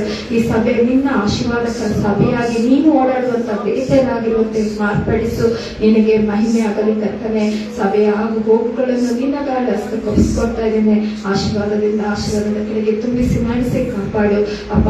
ತಂದೆಯೇ, ನನ್ನ ಒಡೆಯನೇ, ನನ್ನ ರಕ್ಷಕನೇ, ಎಲ್ಲವನ್ನು ನೋಡುವ ದೇವರು, ಎಲ್ಲವನ್ನು ನಡೆಸುವ ದೇವರು. You are the controller master. ನೀನ್ ನಮ್ಮನ್ನು ಎಲ್ಲಾ ವಿಧದಲ್ಲೂ ನಡೆಸಿ ಆಶೀರ್ವದಿಸಿ ಕಾಪಾಡುವ ದೇವರಾಗಿದೆಯಲ್ಲ, ನಿನಗೆ ಕೋಟ್ಯಾನು ಕೋಟಿ ಸ್ತೋತ್ರ. ಎಲ್ಲವನ್ನು ನಿನ್ನ ನಿಯಂತ್ರಣದಲ್ಲಿ ನಾವು ಒಪ್ಪಿಸಿಕೊಡ್ತಾ ಇದ್ದೇವಪ್ಪ. ನೀನ್ ನಮ್ಮನ್ನು ನಡೆಸು, ಕಾಪಾಡು, ಕೈ ನಡೆಸು. ಎಲ್ಲ ಹೋಗುಗಳಲ್ಲಿ ನೀನು ಜಯವನ್ನು ಕೊಟ್ಟು. ಹೌದಪ್ಪ, ಮೋಶೆ ಹೇಳುವ ಹಾಗೆ ನೀನು ಬರ್ತಿದ್ರೆ ನಾವು ನನಗೆ ಕಳಿಸ್ಬೇಡ ಅಂತ ಹೇಳುವ ಹಾಗೆ, ಹೌದಪ್ಪ, ನೀ ನಮ್ಮ ಜೊತೆಗೆ ಎಲ್ಲಾ ವಿಷಯದಲ್ಲಿ ಇದ್ದುಕೊಂಡು ನಮ್ಮನ್ನು ಆಶೀರ್ವದಿಸಿ ಕೈ ನಡೆಸಿ ಕಾಪಾಡು. ಮತ್ತೊಂದು ಅವತ್ತಿ ಈ ಪ್ರಾಂತ್ಯವನ್ನು, ಈ ನಗರವನ್ನು ಅಪ್ಪ ಸ್ವಾಮಿ, ಇಡೀ ಭಾರತ ದೇಶವನ್ನು, ಈ ಸಭೆಯನ್ನು ನಿನ್ನ ಒಪ್ಪಿಸ್ಕೊಡ್ತಾ ಇದ್ದೇನೆ. ಈ ಸಭೆಯ ಮೂಲಕ ನೀನು ಮಹಿಮೆಯನ್ನು ತುಕೋ. ಇನ್ನೇ ಹೆಚ್ಚಾಗಿ ಜನರು ಬಂದು ನಿನ್ನನ್ನು ಆರಾಧಿಸುವಂತೆ, ನಿನ್ನನ್ನು ಕಂಡುಕೊಳ್ಳುವಂತೆ ಈ ಸಭೆಯನ್ನು ಆಶೀರ್ವಾದ ಮಾಡು. ಎಲ್ಲವನ್ನು ನಿನ್ನ ಒಪ್ಪಿಸ್ಕೊಡ್ತಾ ಇದ್ದೇನೆ. ನಿನ್ನ ಪ್ರೀತಿ ಕೃಪೆಯನ್ನು ತುಂಬಿಸಿ ರಕ್ಷಿಸಿ ಕಾಪಾಡಬೇಕೆಂದು ನನ್ನ ಒಡೆಯನು, ಒಂದು ರಕ್ಷಕನು, ನಮ್ಮ ವಿಮೋಚಕನು, ನಮಗೋಸ್ಕರ ಚಿಂತಿಸುವ ದೇವರು, ನಮ್ಮ ಜೊತೆ ಪ್ರಯಾಣಿಕನಾದಂತಹ ಪುನರುತ್ಥಾನಗೊಂಡ ಕ್ರಿಸ್ತ ಯೇಸುವಿನ ನಾಮದಲ್ಲಿ ಬೇಡಿ ಹೊಂದುತ್ತಾ ಇದ್ದೇನೆ ಸ್ವಾಮಿ. ಆಮೇನ್. ಕೊನೆಯದಾಗಿ ಹಾಡುವಂತಹ ಸಂಗೀತಗಳಲ್ಲಿ 216ನೇ ಸಂಗೀತ, ನಾನು ನಿನ್ನ ವಾಕ್ಯ ಕರ್ತನೆ, ನಿನ್ನ ವಾಕ್ಯ ಕೇಳಿದೆ. ನಾನು ನಿನ್ನ ಪ್ರಿಯ ಕರ್ತನೆ, ನಿನ್ನ ವಾಕ್ಯ ಕೇಳಿದೆ. ಇನ್ನು ಕೇವಲ ನಿನ್ನ ನ್ಯಾಯಕ್ಕೆ ಸೇರುವೆ ನಾ ಕೋರಿದೆ. ಕೇಳ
ತಾನೇ ಕಲಿಸಿಕೊಟ್ಟ ಪ್ರಾರ್ಥನೆ ಒಟ್ಟಾಗಿ ಅರಿಕೆ ಮಾಡೋಣ. ಪರಲೋಕದಲ್ಲಿರುವ ನಮ್ಮ ತಂದೆಯೇ, ನಿಮ್ಮ ನಾಮವನ್ನು ಪರಿಶುದ್ಧಗೊಳಿಸಲಿ, ನಿಮ್ಮ ರಾಜ್ಯವು ಬರಲಿ, ನಿಮ್ಮ ಚಿತ್ತವು ಪರಲೋಕದಲ್ಲಿ ನೆರವೇರುವ ಪ್ರಕಾರ ಭೂಲೋಕದಲ್ಲಿಯೂ ನೆರವೇರಲಿ. ನಮ್ಮ ಅನ್ನದ ಆಹಾರವನ್ನು ದಯಪಾಲಿಸಿ, ನಮಗೆ ತಪ್ಪು ಮಾಡಿದರೂ ನಾವು ಕ್ಷಮಿಸುವಂತೆ ನಮ್ಮನ್ನು ಕ್ಷಮಿಸಿ, ನಮ್ಮನ್ನು ಶೋಧನೆಗೆ ಎಸೆಸದೆ ಕೇಡಿಗಳನ್ನು ತಪ್ಪಿಸಿ, ರಾಜ್ಯವು ಬಲವು ಮಹಿಮೆಯು ಸದಾಕಾಲ ನಿಮ್ಮದೇ ಸ್ವಾಮಿ. ಕರ್ತನ ಆಶೀರ್ವಾದಗಳು ವಿಶ್ವಾಸದಿಂದ ಹೊಂದಿಕೊಳ್ಳೋಣ. ಎಲ್ಲ ಗ್ರಹಿಕೆಯನ್ನು ಇರುವ ದೇವಶಾಂತಿಯು ದೇವರ ಮತ್ತು ನಮ್ಮ ಕರ್ತನಾಗಿರುವ ಯೇಸು ಕ್ರಿಸ್ತನ ಜ್ಞಾನದಲ್ಲಿಯೂ ಪ್ರೀತಿಯಲ್ಲಿಯೂ ನಮ್ಮ ಹೃದಯಗಳನ್ನು ಮನಸ್ಸುಗಳನ್ನು ನೆಲೆಗೊಳಿಸಿ ಕಾಯಿದೆ. ತಂದೆ, ಕುಮಾರ, ಪವಿತ್ರಾತ್ಮನೆಂಬ ಸರ್ವಶಕ್ತ ದೇವರ ಆಶೀರ್ವಾದವು ನಮ್ಮೊಳಗೆ ನೆಲೆಸಿ ನಮ್ಮೆಲ್ಲರ ಸಂಗಡ ಎಲ್ಲಾ ದಿವಸ ಕಾಯಿ ಹಿಡಿದು ನಡೆಸಿ ಕಾಪಾಡಲಿ. ಆಮೇನ್. ಆಮೇನ್.